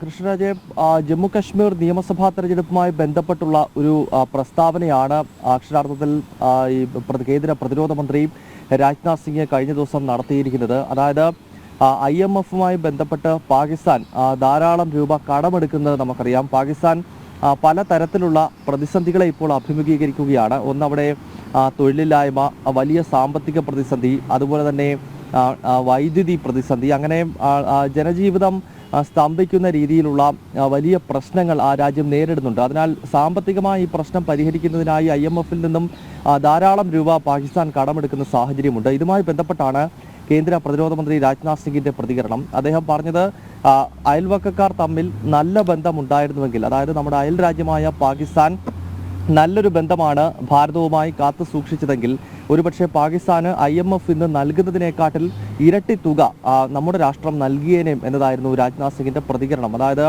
മറ്റ് വിവിധ അയൽ രാജ്യങ്ങൾക്ക് നമ്മുടെ രാജ്യം നൽകുന്ന സഹായങ്ങൾ ഉൾപ്പെടെ ഓർമ്മപ്പെടുത്തിക്കൊണ്ടാണ് പാകിസ്ഥാന് മേൽ ഇത്തരമൊരു പ്രതികരണം പ്രതിരോധ മന്ത്രി രാജ്നാഥ് സിംഗിന്റെ ഭാഗത്ത് നിന്ന് അത് ജമ്മു കശ്മീരിൽ വെച്ച് തന്നെ അദ്ദേഹം നടത്തിയത്. കാരണം നമുക്ക് ചുറ്റുമുള്ള പല അയൽ രാഷ്ട്രങ്ങൾ, പ്രത്യേകിച്ച് ചെറിയ രാജ്യങ്ങൾ, അത് ഇസ്ലാമിക രാജ്യമായിട്ടുള്ള ബംഗ്ലാദേശ് ആണെങ്കിലും അഫ്ഗാനിസ്ഥാൻ ആണെങ്കിലും മറ്റ് രാജ്യങ്ങളാണെങ്കിലും അവർക്കെല്ലാം സാമ്പത്തികമായും മറ്റു തലത്തിലും പ്രതിരോധ മേഖലയിലുമൊക്കെയുള്ള വലിയ സഹായങ്ങൾ നമ്മുടെ രാജ്യം നൽകാറുണ്ട്. അതിൻ്റെതായ മികച്ച ബന്ധം ആ രാഷ്ട്രങ്ങൾ ഭാരതവുമായി കാത്തു സൂക്ഷിക്കാറുമുണ്ട്. പക്ഷേ പാകിസ്ഥാനെ സംബന്ധിച്ച് വർഷങ്ങളായി ഭീകരവാദത്തെ അതിർത്തിയിലൂടെ അയക്കുന്നു, നിഴൽ യുദ്ധം നടത്തുന്നു, അതല്ലാതെ നേരിട്ടുള്ള യുദ്ധങ്ങൾ മുൻപ് ഏർപ്പെട്ടിട്ടുണ്ട്. അപ്പോൾ പാകിസ്ഥാൻ തങ്ങളുടെ സ്വഭാവം മാറ്റിയിരുന്നുവെങ്കിൽ ഒരുപക്ഷെ ഇന്ന് IMFൽ നിന്നൊക്കെ എടുക്കുന്ന കടം അതിൻ്റെ ഒരു സാഹചര്യം ഉണ്ടാകുമായിരുന്നില്ല. മറിച്ച് ഭാരതം തന്നെ കോടിക്കണക്കിന് രൂപയുടെ സാമ്പത്തികവും അല്ലാതെയുമുള്ള സഹായം പാകിസ്ഥാന് നൽകുകയും ഭാരതത്തോടൊപ്പം ചേർത്ത് നിർത്തുകയും ചെയ്തേനെ എന്ന സന്ദേശമാണ് കേന്ദ്ര പ്രതിരോധ മന്ത്രി രാജ്നാഥ് സിംഗ് നൽകിയിരിക്കുന്നത്. അദ്ദേഹം അടൽ ബിഹാരി വാജ്പേയിയുടെ ഒരു പഴയകാല പ്രസംഗം കൂടി ഓർമ്മപ്പെടുത്തിക്കൊണ്ട് മുൻപ് വാജ്പേയി പറഞ്ഞിരുന്നൊരു കാര്യം, നമുക്ക് സുഹൃത്തുക്കളെ വേണമെങ്കിൽ മാറ്റാൻ സാധിക്കും, പക്ഷേ അയൽവക്കക്കാരെ ഒരിക്കലും മാറ്റാൻ കഴിയില്ല എന്നൊരു അടൽ ബിഹാരി വാജ്പേയിയുടെ വളരെ പ്രസിദ്ധമായ പ്രസംഗമുണ്ട്. അതുകൂടി ഓർമ്മപ്പെടുത്തിക്കൊണ്ടാണ്. കാരണം പാകിസ്ഥാൻ എന്നത് നമ്മുടെ അയൽ രാജ്യമാണ്, അതിനെ നമുക്ക് ഒരിക്കലും മാറ്റാൻ കഴിയില്ല. പക്ഷേ പാകിസ്ഥാന്റെ ചിന്താഗതിയും ശൈലിയും മാറിയിരുന്നുവെങ്കിൽ, അതല്ലെങ്കിൽ മറ്റൊരു ദിശയിലാണ് അവർ കാര്യങ്ങളെ നോക്കിക്കണ്ടിരുന്നതെങ്കിൽ ഇപ്പോഴത്തെ ഈ പിരിമുറുക്കം ഉണ്ടാകുമായിരുന്നില്ല. നല്ലൊരു ബന്ധം ഇരു രാഷ്ട്രങ്ങൾക്കും ഇടയിൽ ഉണ്ടായേനേയും എന്നതാണ് രാജ്നാഥ് സിംഗ് നൽകുന്ന സന്ദേശം. കൃഷ്ണരാജ്.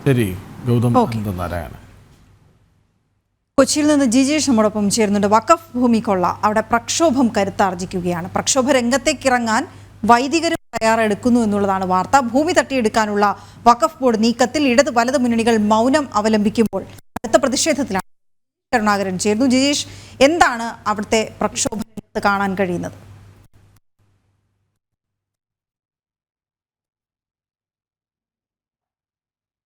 വഖഫ് പ്രക്ഷോഭങ്ങൾ, വഖഫ് ഭൂമി കൊള്ളയുമായി ബന്ധപ്പെട്ട പ്രക്ഷോഭങ്ങളെ സംബന്ധിച്ചിടത്തോളം അത് കൂടുതൽ കരുത്താർജിക്കുന്ന അല്ലെങ്കിൽ സമീപ ദിവസങ്ങളിൽ നിന്ന് വ്യത്യസ്തമായി കൂടുതൽ ശക്തിയോടുകൂടി മുന്നോട്ട് പോകുന്നു. കാരണം അവരെ സംബന്ധിച്ചിടത്തോളം അത് ജീവൻ മരണ പോരാട്ടമാണ്. തങ്ങൾ ജീവിക്കുന്ന മണ്ണ് സംരക്ഷിക്കുക എന്ന ഒരു ആവശ്യം അല്ലെങ്കിൽ ആ ഒരു മറ്റു മാർഗമില്ലാത്ത സാഹചര്യത്തിലാണ് അവർ സമരത്തിലേക്ക് പോകുന്നത്.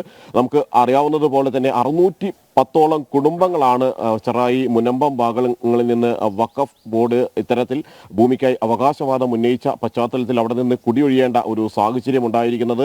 അതുകൊണ്ട് തന്നെ നേരത്തെ തന്നെ അവർ പറഞ്ഞിരുന്ന ഒരു കാര്യമെന്ന് പറയുന്നത് തങ്ങൾ വില കൊടുത്ത് വാങ്ങിയ വിലയാധാരമുള്ള ഒരു ഭൂമിയിൽ നിന്ന് ഇത്തരത്തിൽ പുറത്തേക്ക് പോകേണ്ട ഒരു സാഹചര്യം അത് ഒരു തരത്തിലും അംഗീകരിക്കാൻ കഴിയില്ല. മാത്രമല്ല ഈ ഭൂമി എവിടെയെങ്കിലും ലോൺ എടുക്കാൻ ബാങ്കിൽ പോലും വയ്ക്കാൻ കഴിയുന്നില്ല. അവിടെയെല്ലാം തന്നെ അത് നിഷേധിക്കപ്പെടുന്നു. ഇങ്ങനെ എല്ലാ തലത്തിലും തങ്ങൾ താമസിച്ചു വന്ന ഭൂമിയിൽ അന്യരായി പോകുന്ന ഒരു സാഹചര്യം. അങ്ങനെയാണ് ഇന്നലെ ഇതുമായി ബന്ധപ്പെട്ടുകൊണ്ട് വലിയ ഒരു യോഗമെല്ലാം ആ ഭാഗങ്ങളിൽ ചേർന്നിരുന്നത്. അവിടെ BJP നേതാക്കളടക്കം പിന്തുണയുമായി എത്തുകയും ചെയ്തു.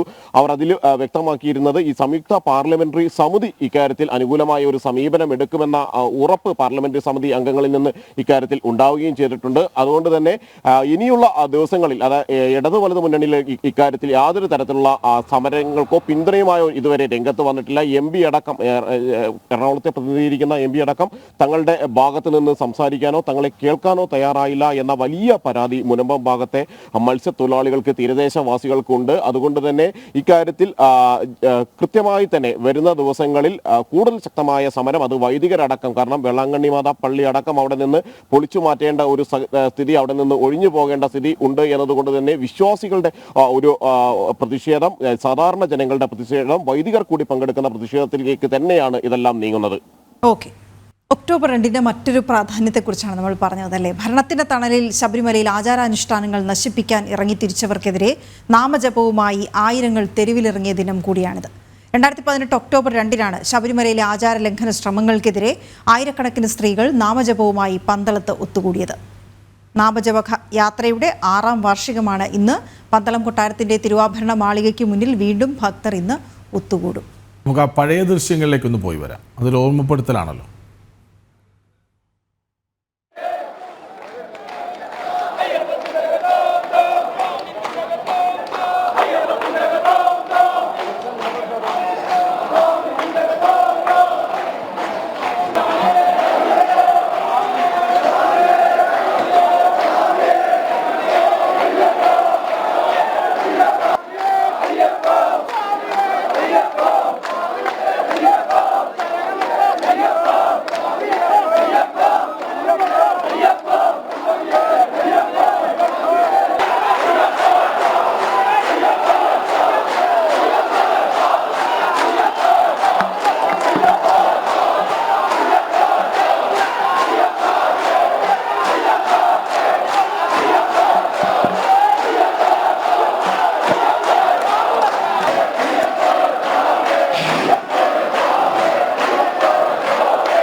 CG ഉമേഷ് ഒപ്പം ചേരുന്നുണ്ട്. CG ഉമേഷ്, ഈ ദൃശ്യങ്ങളൊക്കെയും ഒരു ഓർമ്മപ്പെടുത്തലാണ്. ആ ദിവസങ്ങളിൽ സജീവമായി അവർക്കൊപ്പം ആ റിപ്പോർട്ടിങ്ങിൽ ഒപ്പമുണ്ടായിരുന്ന ആളാണ് CG ഉമേഷ്. അതുകൊണ്ട് ആ കാലം ഒന്ന് ഓർത്തെടുക്കാൻ ഏറ്റവും അനുയോജ്യനും ഉമേഷാണ്. പറയൂ.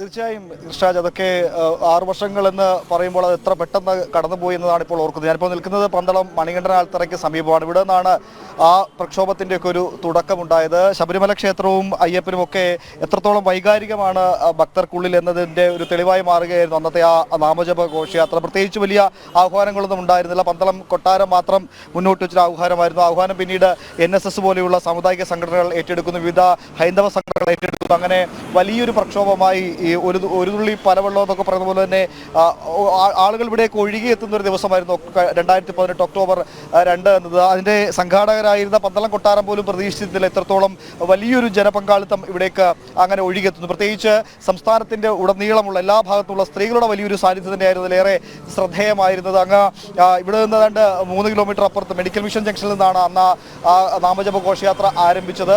തുടക്കം മുതലിങ്ങ് അതിൻ്റെ മുൻഭാഗം ഇങ്ങ് മണികണ്ഠൻ ആൽത്തറയ്ക്ക് മുമ്പിലെത്തുമ്പോഴും അതിൻ്റെ പിൻഭാഗം തുടങ്ങിയിടത്തു നിന്നും പിന്നോട്ട് പിന്നെയും അങ്ങനെ നീണ്ടു കിടക്കുക. ഏതാണ്ട് 50,000-ഓളം സ്ത്രീകൾ അന്ന് പങ്കെടുത്തു എന്നാണ് ഒരു അനൗദ്യോഗിക കണക്കുകളൊക്കെ പുറത്തു വന്നത്. അതായിരുന്നു ശബരിമലയുമായി ബന്ധപ്പെട്ട ആചാരലംഘനവുമായി ബന്ധപ്പെട്ട മുഴുവൻ പ്രക്ഷോഭങ്ങൾക്കും ഒരു ഇന്ധനമായി മാറിയത് പന്തളത്ത് നടന്ന നാമജപ യാത്രയായിരുന്നു. മാത്രമല്ല സർക്കാരിൻ്റെ കണ്ണു തുറപ്പിച്ചത് അല്ലെങ്കിൽ CPM-നെ വലിയൊരു പ്രതിരോധത്തിലേക്ക് കൊണ്ടുപോയതൊക്കെ അത്തരം അന്ന് പന്തളത്തേക്ക് ഒഴുകിയെത്തിയ ആ നാമജപ യാത്രയുമായി എത്തിയ സ്ത്രീകളായിരുന്നു, അമ്മമാരായിരുന്നു. നമ്മോടൊപ്പം ഇപ്പോൾ പൃഥ്വിപാൽ കൂടി ചേരുന്നുണ്ട്. അന്ന് ആചാര സംരക്ഷണ സമിതിയുമായി ബന്ധപ്പെട്ട ഈ നാമജപ ഘോഷയാത്രയ്ക്ക് നേതൃത്വം നൽകിയ ഒരാളാണ്. 6 വർഷം കഴിയുന്നു. അന്ന് പ്രത്യേകിച്ച് വലിയ ആഹ്വാനമൊന്നും ഇപ്പോൾ ഉണ്ടായിരുന്ന പോലെ സോഷ്യൽ മീഡിയയിൽ അങ്ങനെ വലിയ തരംഗമായിരുന്നില്ല. ശശികുമാര വർമ്മയുടെ ഒരു ഫേസ്ബുക്ക് പോസ്റ്റോ അല്ലെങ്കിൽ ഒരു പ്രതികരണമോ മറ്റോ ആയിരുന്നു അതിന് തുടക്കമുണ്ടായത്. ഒക്ടോബർ 2 നാമജപവുമായി എല്ലാവരുടെയും ഒത്തുകൂടണമെന്നൊരു ആഹ്വാനം മാത്രമായിരുന്നു ഉണ്ടായിരുന്നത്. എന്നാൽ കൊട്ടാരത്തെ പോലും എത്തിച്ചുകൊണ്ടാണ് 10,000-കണക്കിന് സ്ത്രീകൾ ഇവിടേക്ക് ഒഴുകിയെത്തത്. 6 വർഷം കഴിഞ്ഞു. ഇപ്പോൾ എങ്ങനെ ഓർക്കാതെ? 2018 സെപ്റ്റംബർ 29-നാണ് ഈ കോടതി വിധി ഉണ്ടാകുന്നത്. കോടതി വിധിക്ക് ശേഷം കൊട്ടാരം നിർവാഹക സംഘത്തിൻ്റെ ഇന്ന് നമ്മൾ അദ്ദേഹത്തിൻ്റെ വിയോഗം ഒരു വലിയ വേദനയായിട്ട് നമുക്ക് നിൽക്കുന്നു. ശശികുമാര വർമ്മ തമ്പുരാൻ കൊട്ടാരത്തിൽ വിളിച്ചു ചേർത്ത ഒരു ചെറിയ യോഗത്തിൽ ഇതിനെ എങ്ങനെ പ്രതിരോധിക്കാമെന്നുള്ളതിനെപ്പറ്റി ആലോചിച്ചപ്പോൾ ആദ്യം പ്രതിഷേധ തരത്തിൽ ഒരു നാമജപ യാത്ര സംഘടിപ്പിക്കാനായിട്ട് ഒക്ടോബർ 2-നെ തിരഞ്ഞെടുക്കുകയാണ് ചെയ്തത്. അന്ന് നമ്മൾ പ്രതീക്ഷിച്ചത് ഒരു 5,000-ഓളം ആളുകൾ പങ്കെടുക്കുന്ന ഒരു അയ്യപ്പ ഭക്തരുടെ നാമജപ പ്രതിഷേധം സംഘടിപ്പിക്കണമെന്നുള്ളതാണ്. നമ്മുടെ ഈ കൊട്ടാരത്തിൻ്റെയും അന്ന് ഒത്തുകൂടിയ ഹൈന്ദവ സംഘടനകളുടെ അയ്യപ്പ ഭക്തരുടെയൊക്കെ പ്രതീക്ഷയൊക്കെ മറികടക്കുന്ന തരത്തിൽ 10,000-കണക്കിന് ആളുകൾ നമുക്ക് ഇവിടെ ഒത്തുചേരാൻ അന്ന് മഴയുടെ സാഹചര്യം പോലും അവഗണിച്ച് ആളുകൾ നമ്മൾ തുടങ്ങാൻ 5 മണിക്ക് തീരുമാനിച്ചെങ്കിൽ 2 മണിയോടുകൂടി തന്നെ ഇവിടെ ഇത് യോഗം നടക്കുന്ന സ്ഥലം മുതൽ ഇത് തുടങ്ങാനുള്ള ഒരു 3 കിലോമീറ്റർ അപ്പുറത്ത് മെഡിക്കൽ മിഷൻ ജംഗ്ഷൻ വരെയുള്ള സ്ഥലത്ത് ആളുകൾ തിങ്ങി നിറയുന്ന ഒരു സാഹചര്യം. ഇത് നമ്മൾ പ്രതീക്ഷയ്ക്കൊക്കെ അപ്പുറമായിട്ട് സർക്കാരിൻ്റെയും വിവിധ സംഘടനകളുടെയും ഒക്കെ കണ്ണു തുറപ്പിക്കുന്ന വേറൊരു വിചിന്തനത്തിന് തയ്യാറാകുന്ന തരത്തിൽ ലോകത്തിൻ്റെ വിവിധ ഭാഗങ്ങളിൽ നിന്ന് വേണം പറയാൻ. നാമജപ യാത്രയ്ക്ക് ശേഷം നമ്മൾ കേട്ടിട്ട് പോലും ഇല്ലാത്ത പല രാജ്യങ്ങളിൽ നിന്നും ഭക്തർ തമ്പുരാനെയും അതേപോലെ ഇതിൻ്റെ സംഘാടകരെയും ഒക്കെ വിളിച്ച് ഞങ്ങൾ ഇവിടെയും പ്രതിഷേധം നടത്തി. വിവിധ രാജ്യങ്ങളിൽ ഇതിൻ്റെ പ്രതിഷേധങ്ങൾ അലയടിച്ചു. NSS-ൻ്റെ നേതൃത്വത്തിലുള്ള വലിയൊരു പിന്തുണ, അതേപോലെ വിവിധ ഹൈന്ദവ സംഘടനകളുടെയും അയ്യപ്പ ഭക്ത സംഘടനകളെയും ഒക്കെ വിവിധ തലങ്ങളിൽ നിൽക്കുന്നവരെ ഒന്നിച്ചു ചേർക്കുവാനായിട്ട് അതിനുശേഷം ഇങ്ങോട്ട് ഏതൊരു അയ്യപ്പ ഭക്തരുടെ അല്ലെങ്കിൽ ക്ഷേത്രങ്ങളുടെ ആധ്യാത്മിക വിഷയങ്ങളിൽ ഉണ്ടാകുന്ന തർക്കത്തെ ചോദ്യം ചെയ്യത്തക്ക തരത്തിൽ സ്ത്രീകളെയും ഈ സംഘടനകളിൽ ഒന്നും പ്രവർത്തിച്ചിട്ടില്ലാത്തവരെയും പോലും പ്രതികരണ ശേഷിയുള്ളവരാക്കുന്ന ഒരു ഹൈന്ദവ സമൂഹത്തെ സൃഷ്ടിക്കുവാനായിട്ട് ഒരു തുടക്കമായിട്ട് മാറി എന്നുള്ളതാണ് ഈ ഒരു ദിവസത്തിൻ്റെ തന്നെ പ്രത്യേകത. എനിക്ക് തോന്നുന്നു ഈ നാമജപം ഒരു പ്രതിഷേധമായി മാറ്റുന്നതിന് തുടക്കം കുറിച്ചത് ഈ പന്തളവുമായി ബന്ധപ്പെട്ടായിരിക്കും. അതിനുശേഷം ഇങ്ങോട്ട് ക്ഷേത്രങ്ങളുമായി ബന്ധപ്പെട്ട ശബരിമലയുമായി ബന്ധപ്പെട്ട് പിന്നീട് രാജ്യത്തുടനീളം അല്ലെങ്കിൽ രാജ്യത്തിന് പുറത്തൊക്കെ അത്തരം നാമജപ പ്രതിഷേധങ്ങൾ സംഘടിപ്പിച്ചിട്ടുണ്ട്. അതിനുശേഷം ശബരിമലയ്ക്ക് ശേഷം 2020-ന് ശേഷം ഈ നിലപാടിൽ നിന്ന് CPM അല്പം പിന്നോട്ട് പോയതിനു ശേഷം എവിടെ ക്ഷേത്രങ്ങൾക്ക് നേരെ അല്ലെങ്കിൽ വിശ്വാസങ്ങൾക്ക് നേരെ ഒരു കടന്നുകയറ്റമുണ്ടോ അവിടെയൊക്കെ നാമജപം ഒരു വലിയ പ്രതിരോധ മാർഗമാക്കി. ആയുധം കൊണ്ടോ അല്ലെങ്കിൽ സംഘർഷം കൊണ്ടോ അല്ലാതെ നാമജപം ഒരു ആയുധമാക്കി മാറ്റുന്ന ഒരു രീതിയിലേക്ക് ഭക്തസമൂഹം മാറുന്നതിനൊരു തുടക്കമായിരുന്നില്ലേ പന്തളം? മന്ത്രത്തിൻ്റെ ശക്തി, ആ മന്ത്രത്തിൻ്റെ ശക്തിയാണ് ഇത്തരത്തിലൊരു പ്രതിഷേധത്തെ ലോകവ്യാപകമായിട്ട് സ്വാമിയെ ശരണമയ്യപ്പ എന്നുള്ള മന്ത്രശക്തി കൊണ്ട് ലോകത്തിലുള്ള മുഴുവൻ ഹൈന്ദവ ജനതയും അയ്യപ്പ വിശ്വാസികളെയും വിവിധ സംഘടനകളുടെ തർക്കങ്ങളെയൊക്കെ ഇന്ന് ആചാര സംരക്ഷണ ദിനമാണ്. ഉമേഷ്, കാര്യമായി മറ്റു വാർത്തകൾ നമുക്ക് ഈ വിഷയം കൊണ്ടുവരേണ്ടതുണ്ട്, ഓർമ്മപ്പെടുത്തേണ്ടതുണ്ട്. ഏതായാലും നമുക്കിപ്പോൾ നവരാത്രി ഘോഷയാത്രയ്ക്ക് ആവേശോജ്വല സ്വീകരണമേകുകയാണ് കുഴിത്തുറ മഹാദേവ ക്ഷേത്രത്തിൽ നിന്നാണ് ഇപ്പോൾ ഈ ഘോഷയാത്ര പുറപ്പെടുന്നത്. നമുക്കറിയാം പലയിടങ്ങളിൽ വിശ്രമിച്ച് ഭക്തർക്ക് ദർശനം നൽകിയാണ് ഈ ദേവീദേവന്മാർ അനന്തപുരിയിലേക്ക് വരുന്നത്. അപ്പോൾ ഇന്നലെ കുഴിത്തുറ ക്ഷേത്രത്തിലായിരുന്നു മഹാദേവ ക്ഷേത്ര. അവിടെ നിന്നുള്ള ഘോഷയാത്ര ഇപ്പോൾ അനന്തപുരിയിലേക്ക് ആരംഭിക്കുന്നതിൻ്റെ ദൃശ്യങ്ങളാണ് കാണുന്നത്. അവിടെ നമുക്ക് കാണാം കേരള തമിഴ്നാട് പോലീസ് സേന ഗാർഡ് ഓഫ് ഓണർ നൽകുന്നു.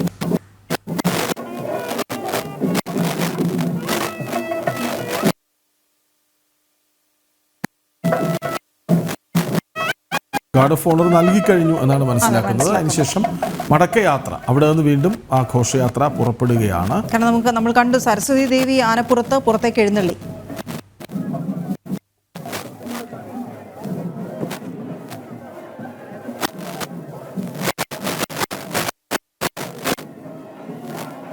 അതായത് ഇപ്പോൾ കുഴിത്തുറ മഹാദേവ ക്ഷേത്രത്തിൽ നിന്നാണ് ഘോഷയാത്ര, നവരാത്രി ഘോഷയാത്ര ഇന്നത്തെ ആരംഭിച്ചത്.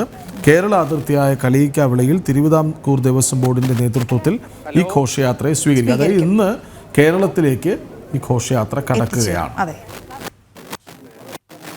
കേരള തമിഴ്നാട് പോലീസ് സേനയുടെ നേതൃത്വത്തിൽ ഗാർഡ് ഓഫ് ഓണർ നൽകി യാത്ര അയച്ചു എന്നാണ് നമ്മൾ മനസ്സിലാക്കുന്നത്. അഖിൽ പാലോട്ടുമഠം അവിടെയുണ്ട്, യാത്രയെ അനുഗമിക്കുന്നുണ്ട്.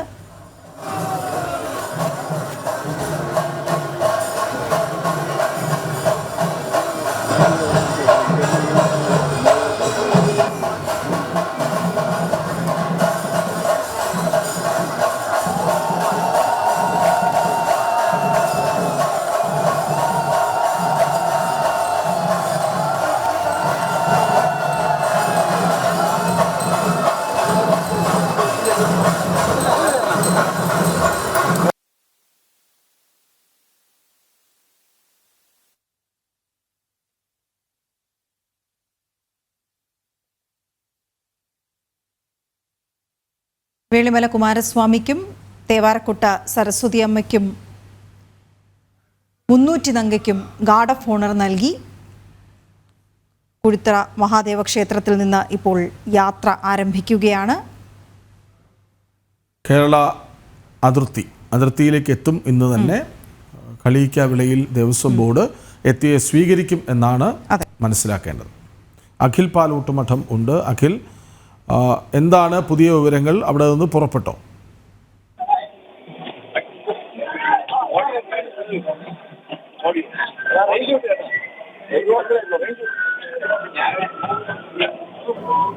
അഖിൽ, കേൾക്കാമോ?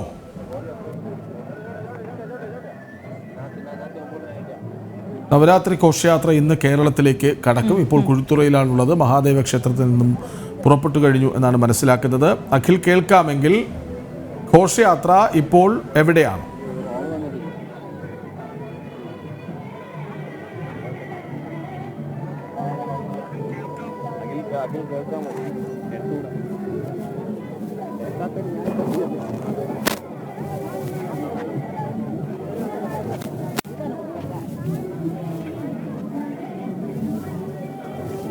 അഖിലേക്ക് വരാൻ മിനിഞ്ഞാന്നാണ് ശുചീന്ദ്രത്ത് നിന്ന് 100 നങ്ക പുറപ്പെട്ടത്. തുടർന്ന് വേളിമലയിൽ നിന്ന് കുമാരകോവിലിൽ നിന്ന് കുമാരസ്വാമി ഒപ്പം ചേരുന്നു. തുടർന്ന് പത്മനാഭപുരം കൊട്ടാരത്തിനുള്ളിലെ സരസ്വതി ക്ഷേത്രത്തിൽ നിന്ന് തേവാരക്കുട്ട് സരസ്വതി അമ്മയും ചേരുന്നു. കന്യാകുമാരി ജില്ലയിൽ ഉൾപ്പെട്ട കൽക്കുളം പത്മനാഭപുരം കൊട്ടാരത്തിലെ തേവാരക്കെട്ടിൽ നിന്ന് സരസ്വതി ദേവി, വേളിമലയിലെ കുമാരകോവിലിൽ നിന്ന് വേലായുധസ്വാമി, ശുചീന്ദ്രത്ത് നിന്ന് 300 നങ്ക എന്നീ വിഗ്രഹങ്ങളെയാണ്. നമുക്കൊന്ന് പെട്ടെന്ന് മറ്റൊരു സംപ്രേഷണത്തിലേക്ക് പോകേണ്ടതുണ്ട്. ഗവർണർ മാധ്യമങ്ങളെ കാണുന്നുണ്ട്. Wherein it was alleged that the telephone conversations of people are being recorded, phone taping is going on, and I was surprised to see that even a former DGP of Kerala Police has confirmed that yes, this is the practice. If it is so, then it is a serious breach of the basic fundamental rights. It is violation of the direction given by the Honorable Supreme Court. Therefore, I had written to the Honorable Chief Minister asking him whether any investigation has been ordered into these allegations. If so, what is the outcome, and to let me know as soon as possible. But I am sorry, now it is more than a week, but I have not received so far any reply, and I had said in Delhi that I will wait for few more days, and I am also busy traveling, and then I will consider the next options. But the matter which has come to light yesterday is no less serious. I won't say more serious, because the violation of the fundamental rights is an extremely serious thing. It means agencies can wiretape, they can tape the phone of anybody without legal authorization, the earlier allegation. But something which has come to light yesterday, where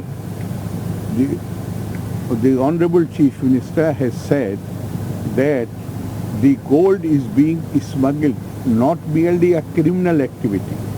It has to be made clear in mind. One thing is smuggling of gold. Smuggling of gold means a criminal activity, an activity which is definitely, which hurts our economy. But what he has said, that the money which accrues from this gold smuggling is being used for anti-state and anti-national activities. I am aware that about the figures there has been some denial, and the Hindu has also amended. But I am not on how much gold, something which Chief Minister has said that he possibly has not said it. That is not important. Important thing is that he has said that the money which accrues, the profits which accrue from this gold smuggling, they are being used for anti-national activities. So that to me is very serious, and I am taking exception to the fact.